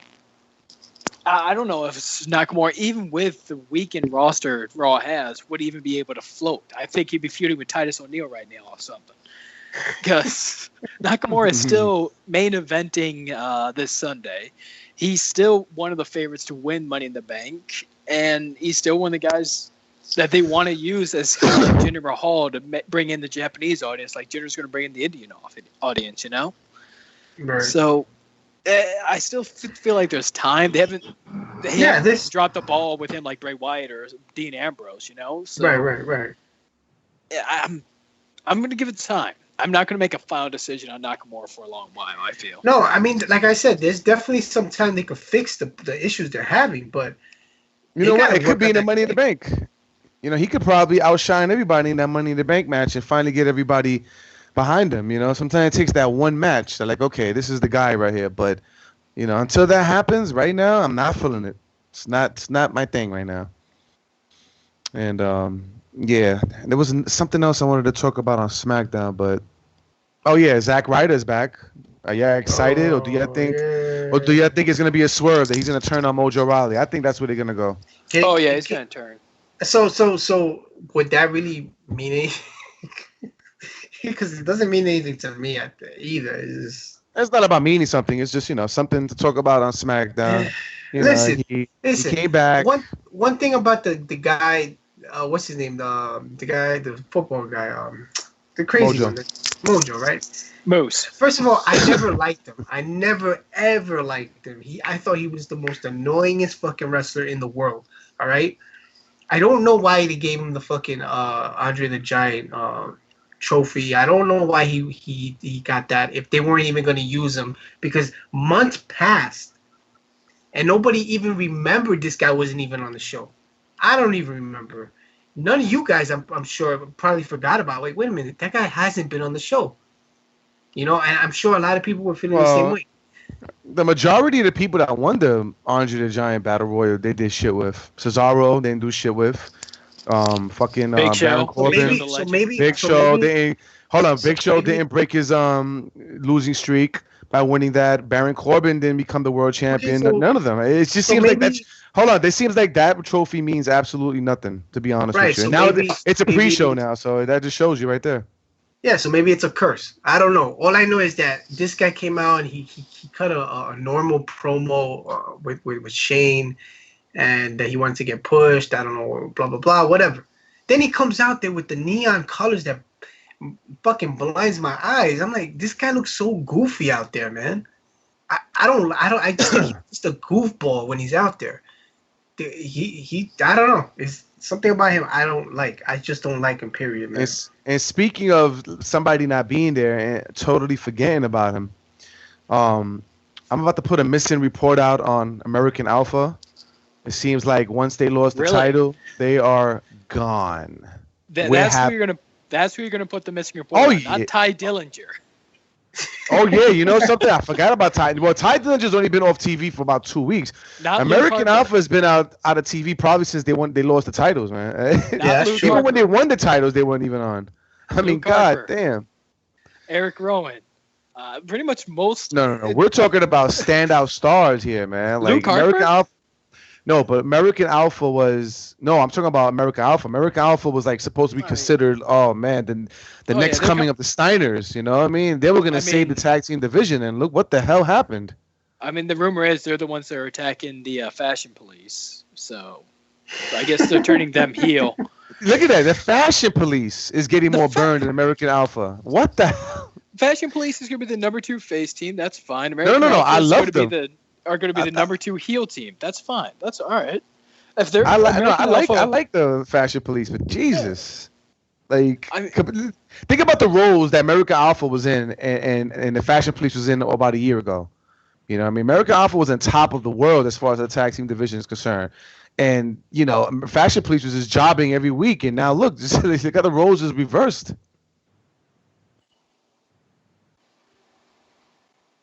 I know, it's shocking. I know. It's real shocking. I just don't think American Alpha is going to be in that bad of shape. I think they're going to be back, no problem. I'm more worried about Ty Dillinger and Luke Harper than I am American Alpha. Oh, Luke Harper, that guy, I want to forget about already. You know, he's another Bray Wyatt in my eyes. Just when you have some hope for him, he loses. You know what I mean? So, and I think he did a movie recently, some scary movie. He's supposed to be like playing some sort of a monster in the woods. I don't know. Seems like that's the only thing he could be doing lately, man, is acting, because his wrestling is getting him nowhere. And yeah, so let me pull up the Money in the Bank card. As a matter of fact, Sean, you should do that. You're pretty good at that. Boy, this is your show. I ain't doing this now. All right, let me tell you the Money in the Bank card, because there's only 5 matches on the card. 5 matches? Yes. Really? Wow. Yes, really. All right, so you don't think they're going to add nothing in the last minute? They're probably going to add something, but we haven't gotten anything else yet, so. Oh. All right. We ain't going to see it. Let's go. All right, Sean, get to it. Hey, Sean, thanks for being on. Get the fuck to work, man. Oh. Thank you, Sean. Thank you, Sean. Anywho, all right, so starting off from the bottom, who you got for the women's Money in the Bank match? Charlotte, Natalya, Tamina, Becky Lynch, or Carmella? Before I pick, I am going to say, I don't care how many pros is in this match. This is going to be a flop. It's going to be a botch fest. All right? And that's all I'm going to say about that. With that being said, damn, who is going to win this? Oh, man. I know. Damn. I would have said Charlotte, but I think I'm leaning towards Natalya. I feel like it's going to be Natalya's time. Really? Oh. Yeah. I feel like finally she's going to get it. I feel like Charlotte Flair is too much of an obvious choice, and I don't see Tamina winning. You know, definitely don't see Becky Lynch winning. So I'm gonna say Natalya. All right, I guess it's my turn because nobody said Byron. Well, I'm gonna go with Carmella. Carmella, I think she got what it takes to hold on to that belt, man. So I think she should go for it, man. I like her promos. I like it when she's out there. Like she entertains the hell out of me, and she makes me laugh. So I'm gonna go with Carmella. That's the only reason I'm gonna go with her. Well, I've got one word for you, Byron. Duh. Yeah, I'm gonna agree with you, especially with the James Ellsworth factor. Carmella is the one that needs it the most, and I'm gonna be honest, it's probably the one I'm most entertained in this entire match. Yeah, let me tell you something about that James Ellsworth guy. I couldn't stand the guy, brother. y'all know I couldn't stand James Ellsworth, but the role he's in right now, I think is perfect for him. Him being the BFF of a girl that he really wants to be with, but don't just using him just. This guy's banking money right now just by doing nothing, just hanging around. Just by saying duh, but I'm just saying, but his role in the company, I feel like this is the role he needed to be in. You know what I mean? So now I don't mind seeing him on TV. I like the fact that he's trying to chase a piece of ass that don't want him. So he's doing whatever it is. I like it. You know, it's cool. Yeah, it's most likely going to be Ellsworth that's going to help her go up there and take that belt. He's most likely going to help her. So, but like I said, I think Carmella has something about her I've always liked. She's just good at entertaining the crowd and being real loud and obnoxious and. So I'm gonna go with her because she's out of all of them, she's my favorite anyway. So and Charlotte should not get that belt yet. Charlotte just got on that roster, so give her some time to really become what she was on Raw once, because she's not what she was there. Oh, definitely not. Definitely not what she was at. Let her. I think she needs to really be that baby face, that annoying baby face right now, and then later on, somewhere down the middle of the year, she'll break out of that shit and become the major heel that she was. Yeah, hopefully. Sean? Next. I already said it's going to be Carmella, so the next match. But Sean, next. Yeah, next match. So, since we know who might be winning Money in the Bank, who do you think is going to be winning the title? You've got Naomi versus the ravishing Russian, Lana. Who you got? Lana. I think Naomi's going to win. With that being said, Naomi's a horrible champion. That's why I'm saying Lana. Did you see the reaction she got when they... First of all, did you see the reaction, right? When Shane said, well, you have to earn it. And everybody booed the hell out of that fucking shit when she had to walk out because she wasn't going to be part of that match. Listen, she's over. She's more over than fucking Rusev, and she's always been more over than Rusev. I think they see that in her, and I think WWE is going to capitalize on that. If I was them, I would capitalize on that right now. But she's not really a wrestler. Do you think they're going to invest in somebody that's just not a wrestler? Matter. How many wrestlers, how many female actual wrestlers have held that belt? They've only held, a lot of the female wrestlers held that belt because of their fucking look. But Lana has the look. She has a lot of mic skill. Yeah, but they're trying to break out of that whole, just because you look. Would give you a title thing, But I could definitely tell you Lana is an exception for sure. I don't know, but that's the way I look at it. And I think Lana should take that belt from Naomi because Naomi's not really doing much. I think she's corny. The promo that she cut last week was so annoying where she was like trying to giggle because it's Lana. And she's like, nah, I'm not feeling her at all, man. I think she's cool. Yeah. I think she's held that belt enough time now to really give her that respect that she's earned. You know what I'm saying? But I think it's time, man. I don't think she needs that belt right now. She's just annoying. Yeah, please. I don't know. I mean, I think she's going to win, but I just can't stand her as a champion. Her promos is really bad.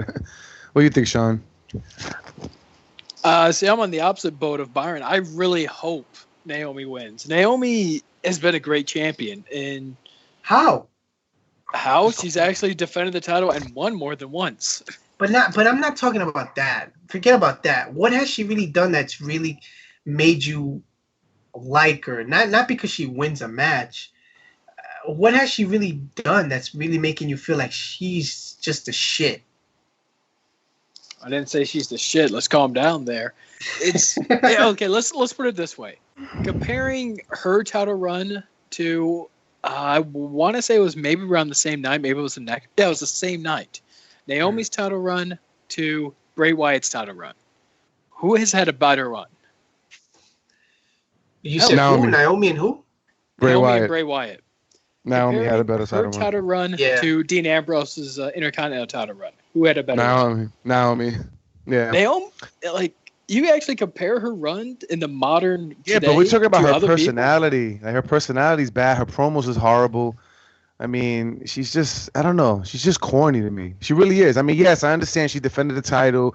She's trying to legitimize the belt, but it's just not working, in my opinion. And then the entrance, and I think the entrance is already played out already. I don't know. It's all right, I guess. I don't really care for her, to be honest with you. But I don't really care to give it to Lana either. She's not even a wrestler, so I don't think they should give it to Lana. As much as I love Naomi, I don't think she's going to win. I think Lana's going to win. I mean, Lana did have an awesome finisher. I think that's her finisher. That like weird powerbomb thing she did on SmackDown. That looks sweet. Yeah, but you saw how hard it was for her to get up. Like she couldn't. Yeah, she was wearing a damn evening gown. She was tripping over Naomi's legs, man. Yeah, because she was wearing an evening gown. After she slammed her, Naomi's laying on her gown, so she had to like try and get up while not ripping her dress off. It'll probably look better when she's actually wearing ring gear. So I give her some credit on the tripping when she's wearing a dress versus, not. Yeah, I hear you.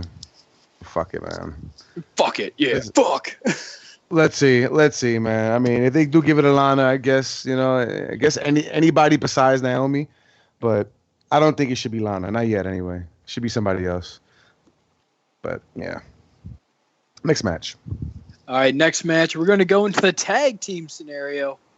The New Day versus the Usos. Who you got? Oh, man. To be honest with you, I don't think they should give it to the New Day yet. I'm going with the Usos. think the Usos, they do an okay job being a heel. They are kind of corny sometimes when they come out trying to sound like thugs, but at the same time, it's not bad. And New Day is just ran its course in my mind. I would disagree. Just when the New Day showed up on SmackDown, they lifted up Xavier and they just kept screaming at the Usos, "Look at it! Look at it!"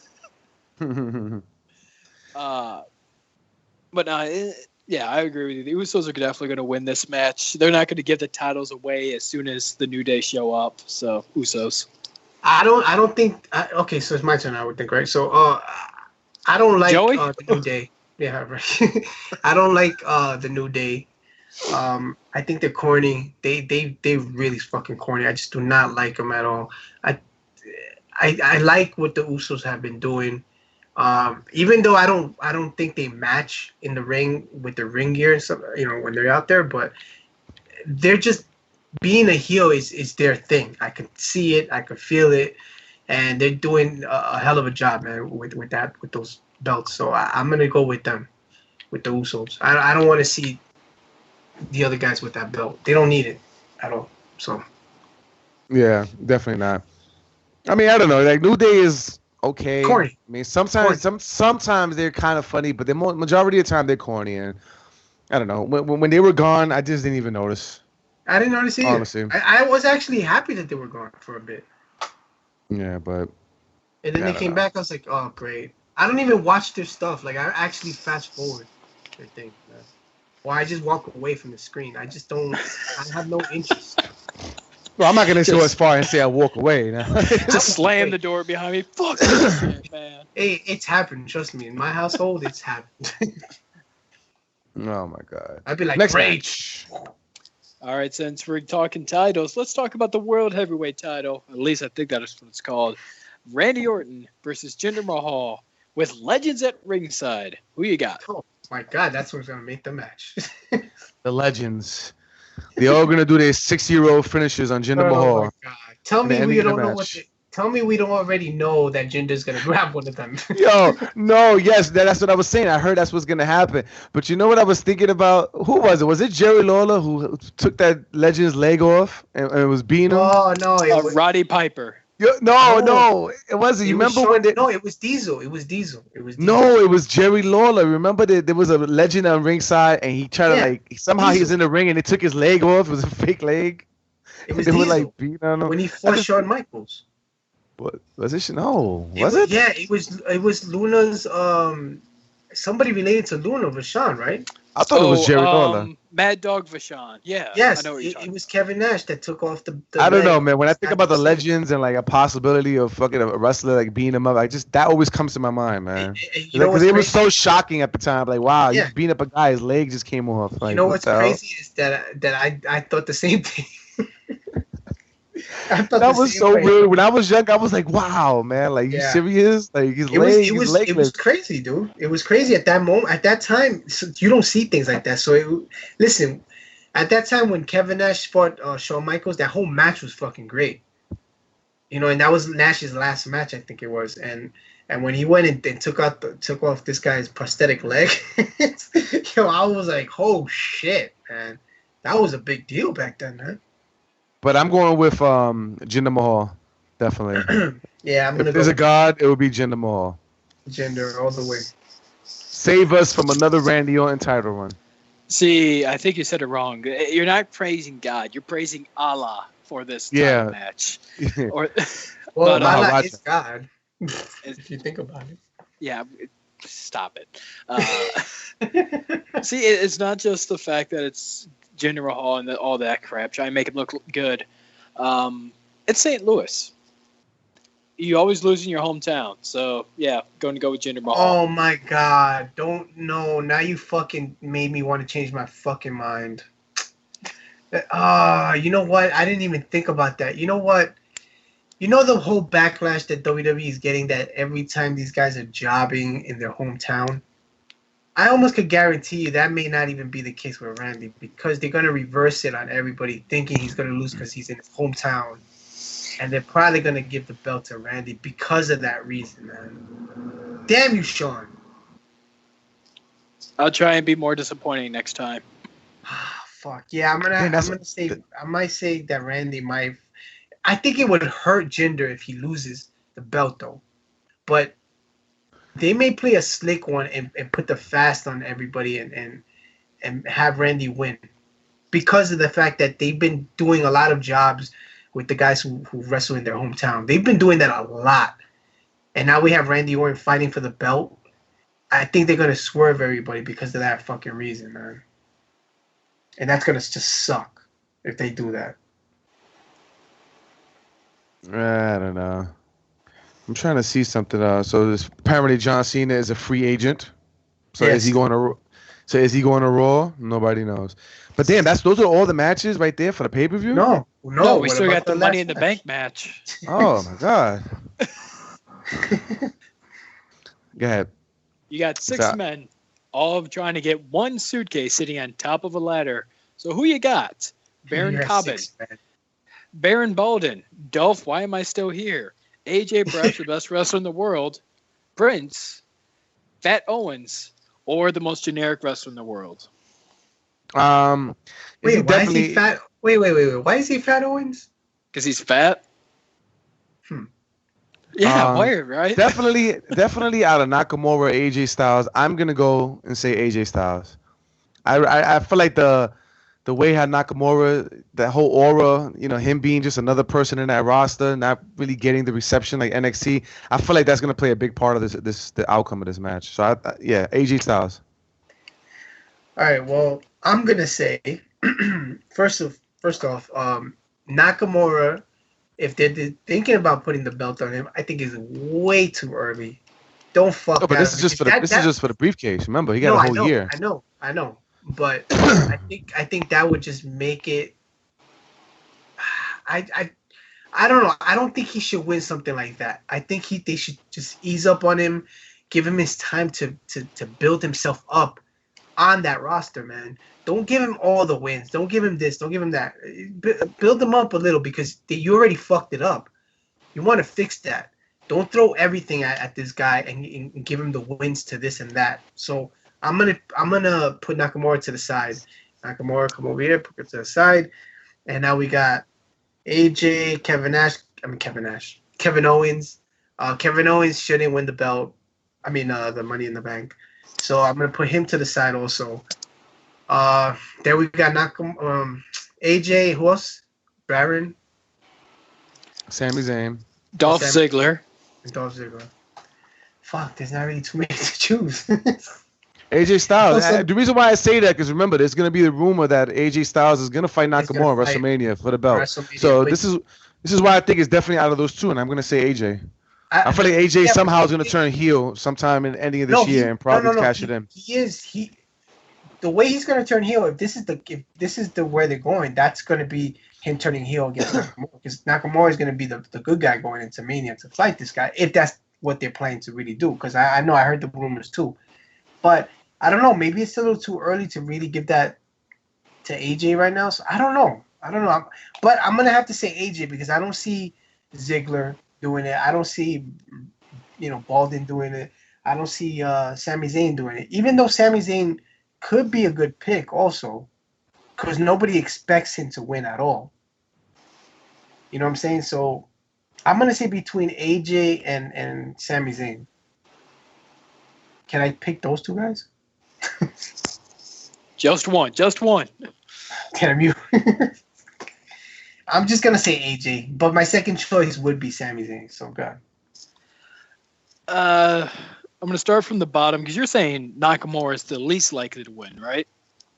I don't think he should win it. I think they need to ease up on giving him stuff. I think they fix the issues that you're having with Nakamura first. See, I think the two guys that are probably definitely not going to win by far are going to be Dolph Ziggler not winning this match. For sure. And shitballs, what's his name? Sami Zayn. They're not winning this match. I would love to see Kevin Owens wins, but he's always got the United States title. So I don't think they're going to double up on him at all. That's why I kind of put him to the side also, because he already has. So we've got Baron Bolden. Let's see, I said Carmella's going to win that match. So it's going to be I'm going to say AJ, because they're not going to have two heels win the Money in the Bank matches. So, yeah, I'm going to go with AJ Styles winning the Money in the Bank match.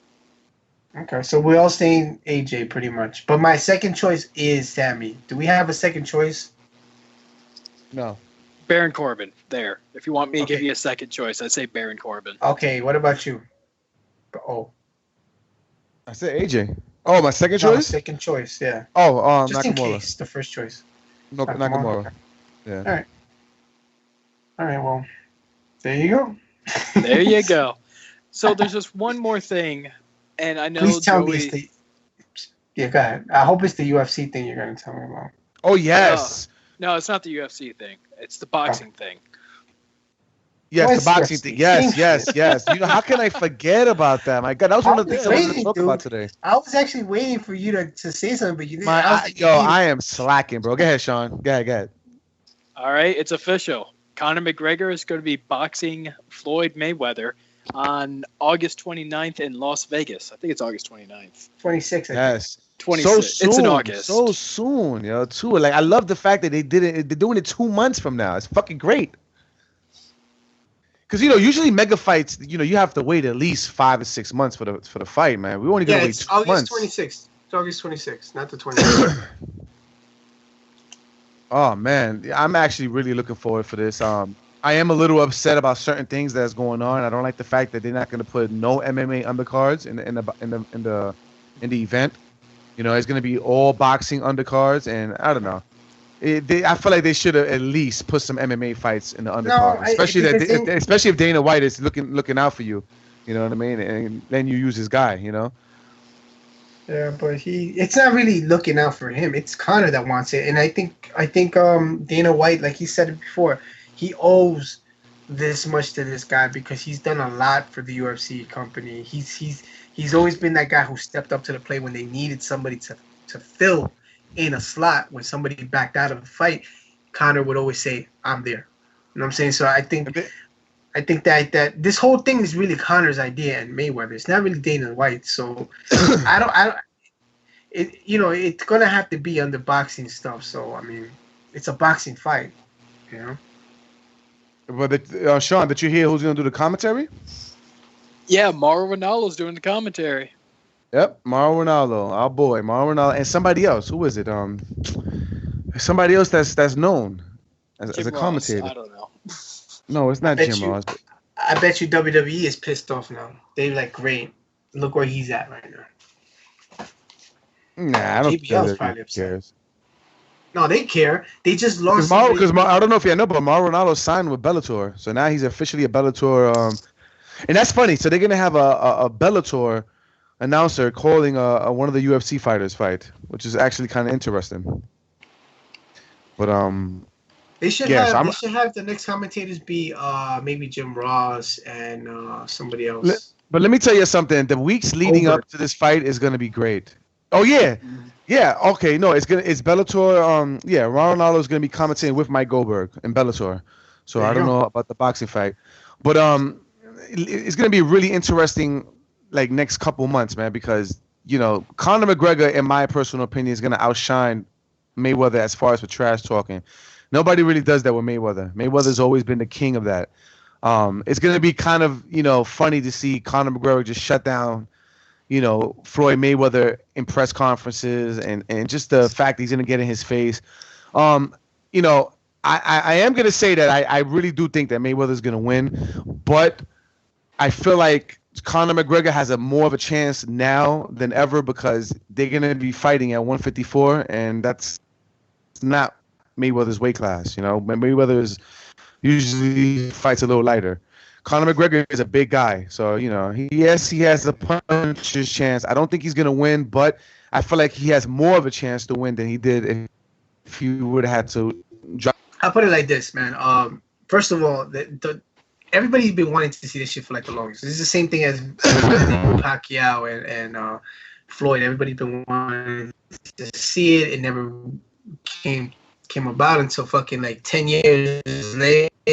The thing with Mayweather and Conor, everybody's more hyped right now for the trash talking that's about to occur. between these two guys. When these fucking guys get into these press conferences and they have to do interviews together or whatever, man, that's gonna be memorable stuff for sure, 100%. It's gonna be more memorable than them getting in that ring and fighting each other, because I already know what the outcome is gonna be on that. But just the trash talking alone is getting me hyped, man. I can't wait to see all that shit.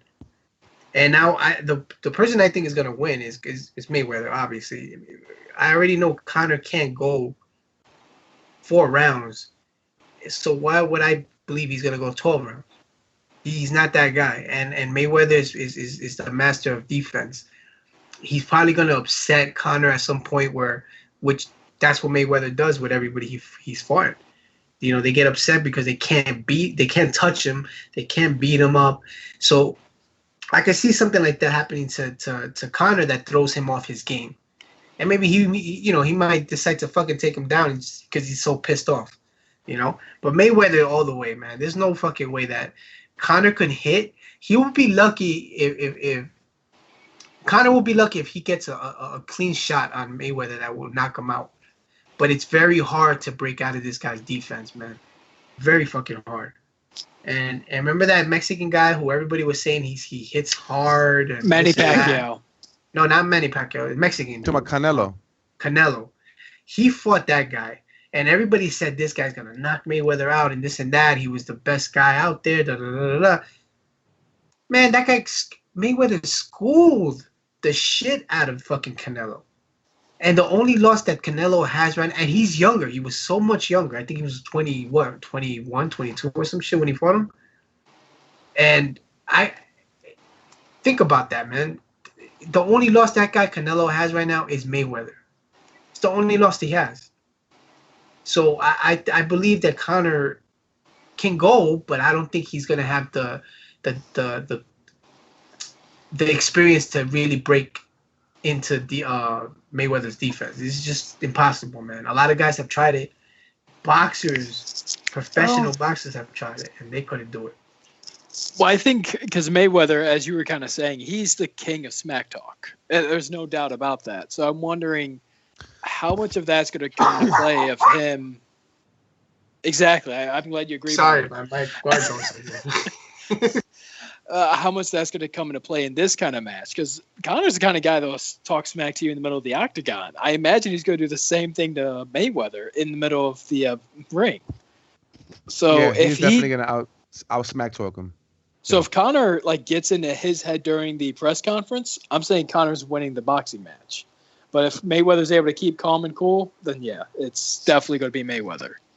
But Mayweather is not the type of person to let people smack talk get to him. He's very calm, cool, and collected, very arrogant. He's rich. You know what I mean? He doesn't care. He knows this is going to be an easy fight for him, in my opinion.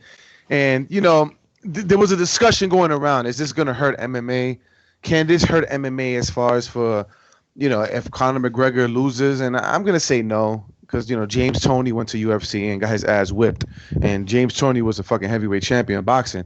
So, you know, it shouldn't really hurt MMA, but, you know, it's going to be a lot of not only trash talking from Mayweather and, you know, Conor McGregor. It's going to be a lot of the fans, you know, boxing fans is going to be talking shit about UFC fans, and it's going to be vice versa. It's going to be a real intense fight, man. I mean, the crowd is going to go bananas. I'm going to call this right now. This is going to surpass Manny Pacquiao and Floyd Mayweather as far as for buys, pay-per-view buys. It's going to smoke it. Do you agree? No, I don't think so. You don't think this is going to have more buys than Manny Pacquiao and Floyd Mayweather? I'd have to bust out the numbers, but the big thing with boxing and Manny Pacquiao is that you're getting that Latin community, you know? He's not Latin. He's from the Philippines. So Manny Pacquiao? Yeah, he's from the Philippines. Well, you still get that Latin community still. Because I have to look up what the hell the numbers were for Pacquiao versus Mayweather and how many people actually saw that fight in comparison to, like, Conor's biggest fight. And I think his biggest fight was Diaz. And, I mean, shoot, Conor's, I think, number 2 or 3 biggest UFC seller in UFC behind Brock Lesnar and Ronda Rousey, if he hadn't passed Ronda Rousey. So I think Pacquiao is going to have more numbers than Mayweather, to be honest. Have more numbers than Mayweather? You mean Pacquiao's gonna have more Pacquiao? numbers than McGregor. Who's Pacquiao? What? Manny Pacquiao. I don't know. I feel like the fact is going to be the best of both worlds. Dude. Yeah, man. A lot of UFC fighters. I mean, fans is going to be watching this. It's going to be watching this, man. People that don't even watch boxing anymore is going to be watching this. You know what I mean? Yeah. And for what I understand, this fucking pay-per-view is going to cost $100 fucking dollars, man, to watch. Jesus Christ, they got eye paying for that, but $100? Yeah, this is going to be $100 pay-per-view. For what I understand. God damn. One fucking $100 to watch two men. Well, you know what? Well, you know what? I don't care because I'm gonna watch it for free. I mean, I could do the same thing, but I might go to the bar and watch this. You know what I mean? But you know how this is. I think a bunch of drunk Irishmen, you know what I mean, in that bar is not gonna be a good fucking scene because if they lose, forget about it. They're gonna go on a they're gonna go on a racist tirade, man. The fuck you talking about? If it's been UFC, would have won. Bah. Got cracked, but yeah, it's definitely going to be the biggest fight ever, in my personal opinion, as far as for combat sports. Of course, it's a big. I'm actually looking forward, and it's only 2 months from now. Woo! So just bust out these numbers. You might be right on this one. Mayweather and Pacquiao had 4.4 million pay-per-view buys. And right now, according to Business Insider, it is estimated that McGregor and Mayweather could have up to 5 million pay-per-view buys, or at least be competitive with the Pacquiao fight. Yeah. Oh, yeah. Sure. Definitely. Like I said, a lot of UFC fans is definitely going to invest in this pay-per-view. You know? It's a lot of UFC fans nowadays. Yeah. And then he has the whole Irish people, they love their kind, man. And they definitely, let me tell you something, people from Ireland fly from Ireland just to go to Vegas just to watch Conor McGregor. They're definitely going to do that during that boxing match, man. So it's going to be crazy. It's going to be really, really interesting for the next couple months. The next 2 months. For next 300 months. Yeah, man. Oh, damn. But is there anything else we got to talk about? I'm so surprised the fight's actually happening and it's happening so soon. I really hope they add Joe Rogan into the the commentary, man. Because why not? Why wouldn't they put an MMA UFC guy? I know you're gonna say Mauro Ranallo, he's an MMA guy, but still, you need Joe Rogan. I feel like it should be Mauro Ranallo, Joe Rogan, or Joe Rogan and that old boxing guy that's been doing HBO boxing for fucking like 8 years. What's his fucking name? You mean the Vince McMahon of boxing? Because this one guy that his voice is so fucking familiar in the HBO guy. You talking about either the guy who Floyd threatened to beat him up? Yeah, not Larry Merchant. No. Yeah, Larry Merchant could do the post-fight interview. Yeah, exactly. Okay, so you're talking about the guy who always reminds me of the Vince McMahon because he always reminded me of Vince McMahon. He looks like Vince. Yeah, and I feel like a little bit of Joe Rogan's knowledge, about Conor McGregor and him. Well, and the other guy. Somebody. Yeah, they need somebody. That's why they figure Mauro Ranallo. Yeah, exactly. But Mauro Ranallo is not a true MMA guy. He actually does boxing also. You need a true MMA guy, or a true UFC guy. Wait. Doesn't this guy do both? He used to do both though. He's done boxing. He's done MMA. He's done pro wrestling. He did football. Yeah, so he's more experienced than Rogan. I mean, if you're talking about but Rogan knows he calls Conor McGregor fights. No, I know. What I'm saying is, this is why they chose this guy because he's just knows everything about all that stuff, all the sports. So that's why they chose him. Mike Goldberg, I don't know, is he on that commentating team? Nah, I doubt it. That's one guy I would say get him to do it with the guy. The guy from SmackDown. They should get Mike Goldberg. And then you could also do the whole, but it's a Showtime thing. So I don't know who's there's a lot of guys who do Showtime commentating.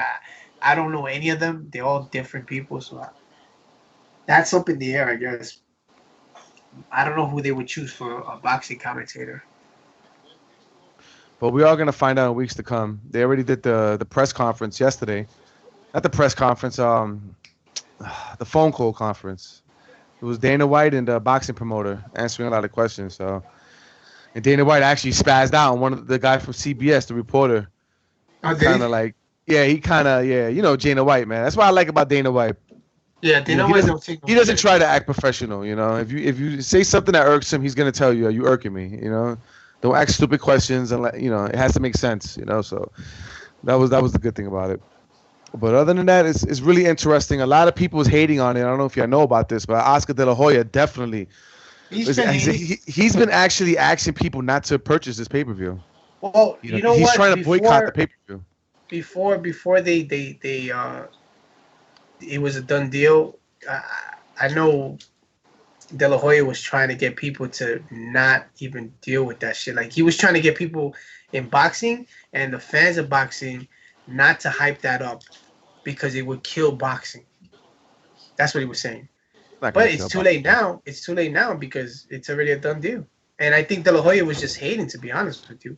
If it was De La Hoya, Dana White said, yeah, exactly. Just like Dana White said, De La Hoya wanted to do the fight a couple months ago. He said he was willing to do it, and now he's hating because maybe he feels like, because remember De La Hoya's big next big fight is in September, which is Canelo against some guy named Triple G. And now they put this fight, which is a bigger fight, in August. So it's going to kind of hurt his pay-per-view buys, you know? Yeah. So that's probably the reason why he's hating right now and trying to boycott the pay-per-view. Yeah, he's gonna watch it, please. Of course. He's going to be right there in front row with that fucking stupid smile on his face. And he won't show up, but he'll definitely be watching it. Are you going to watch it live, Sean? Probably not. Really? You're gonna watch what, the replay? I think because that's the kind of world we're in, man. You don't watch anything live. You usually have to work. Dude. The only reason why I watch things live is I don't want to accidentally bump into the results. You know, that's the only reason why. As far as I know, I'm taking off that day. I'm supposed to be working. I'm taking off. So there you go. That's a big deal match, man. Like I wouldn't be able to watch the replay because I would know the outcome already. I would want to watch it with just like it's happening at the moment. That's just the best feeling right there to watch it. And then when you go in a bar with a bunch of drunk people, just like, it's gonna be fucking epic, man. I'm definitely gonna watch that live right on Applebee's. Oh yeah, it's Las Vegas. That match ain't gonna happen till like 11 o'clock or something, right? Yeah, that's gonna be the last. Yeah, about 11:30. Oh, then 12, I'll be able to watch it. Then I was thinking like it would be at 8 o'clock or something. No. They start pay-per-views like that at 10 o'clock. 9-10 o'clock. So by like 11:30, 12 is when they start singing the national anthems and start the fight. Yeah, listen, I can actually go to work and I can make it on time for it, but I prefer just not rushing because if a fucking train stops or somebody throws himself on the track and then I'm delayed, nah, I'm good. Hold on, you gonna watch it in your house? Hell yeah. Man, I'm going to the bar. Fuck that, man. It's nothing like the bar, though. Quick, just the last thing before we take off, because I know I'm not going to be able to have this chance to talk about TNA again. You guys know who D'Angelo Williams is, right? No. I've heard of him, but I haven't really seen much of him. He's the former running back of the Pittsburgh Steelers and Carolina Panthers. And I guess he's been training to be a pro wrestler, and he's going to be wrestling at the TNA Slammiversary event with Moose as his tag team partner. Is this one of those one-time things, those LT things, or is this something he's trying to take, serious? It sounds like he's actually taking this serious. So he's going to try and pull Moose and be a pro wrestler. Yeah, Moose. Yeah, I mean, the only thing about it is that not everybody could do it. I feel like Moose is okay. I've seen him in Ring of Honor before, and he's all right.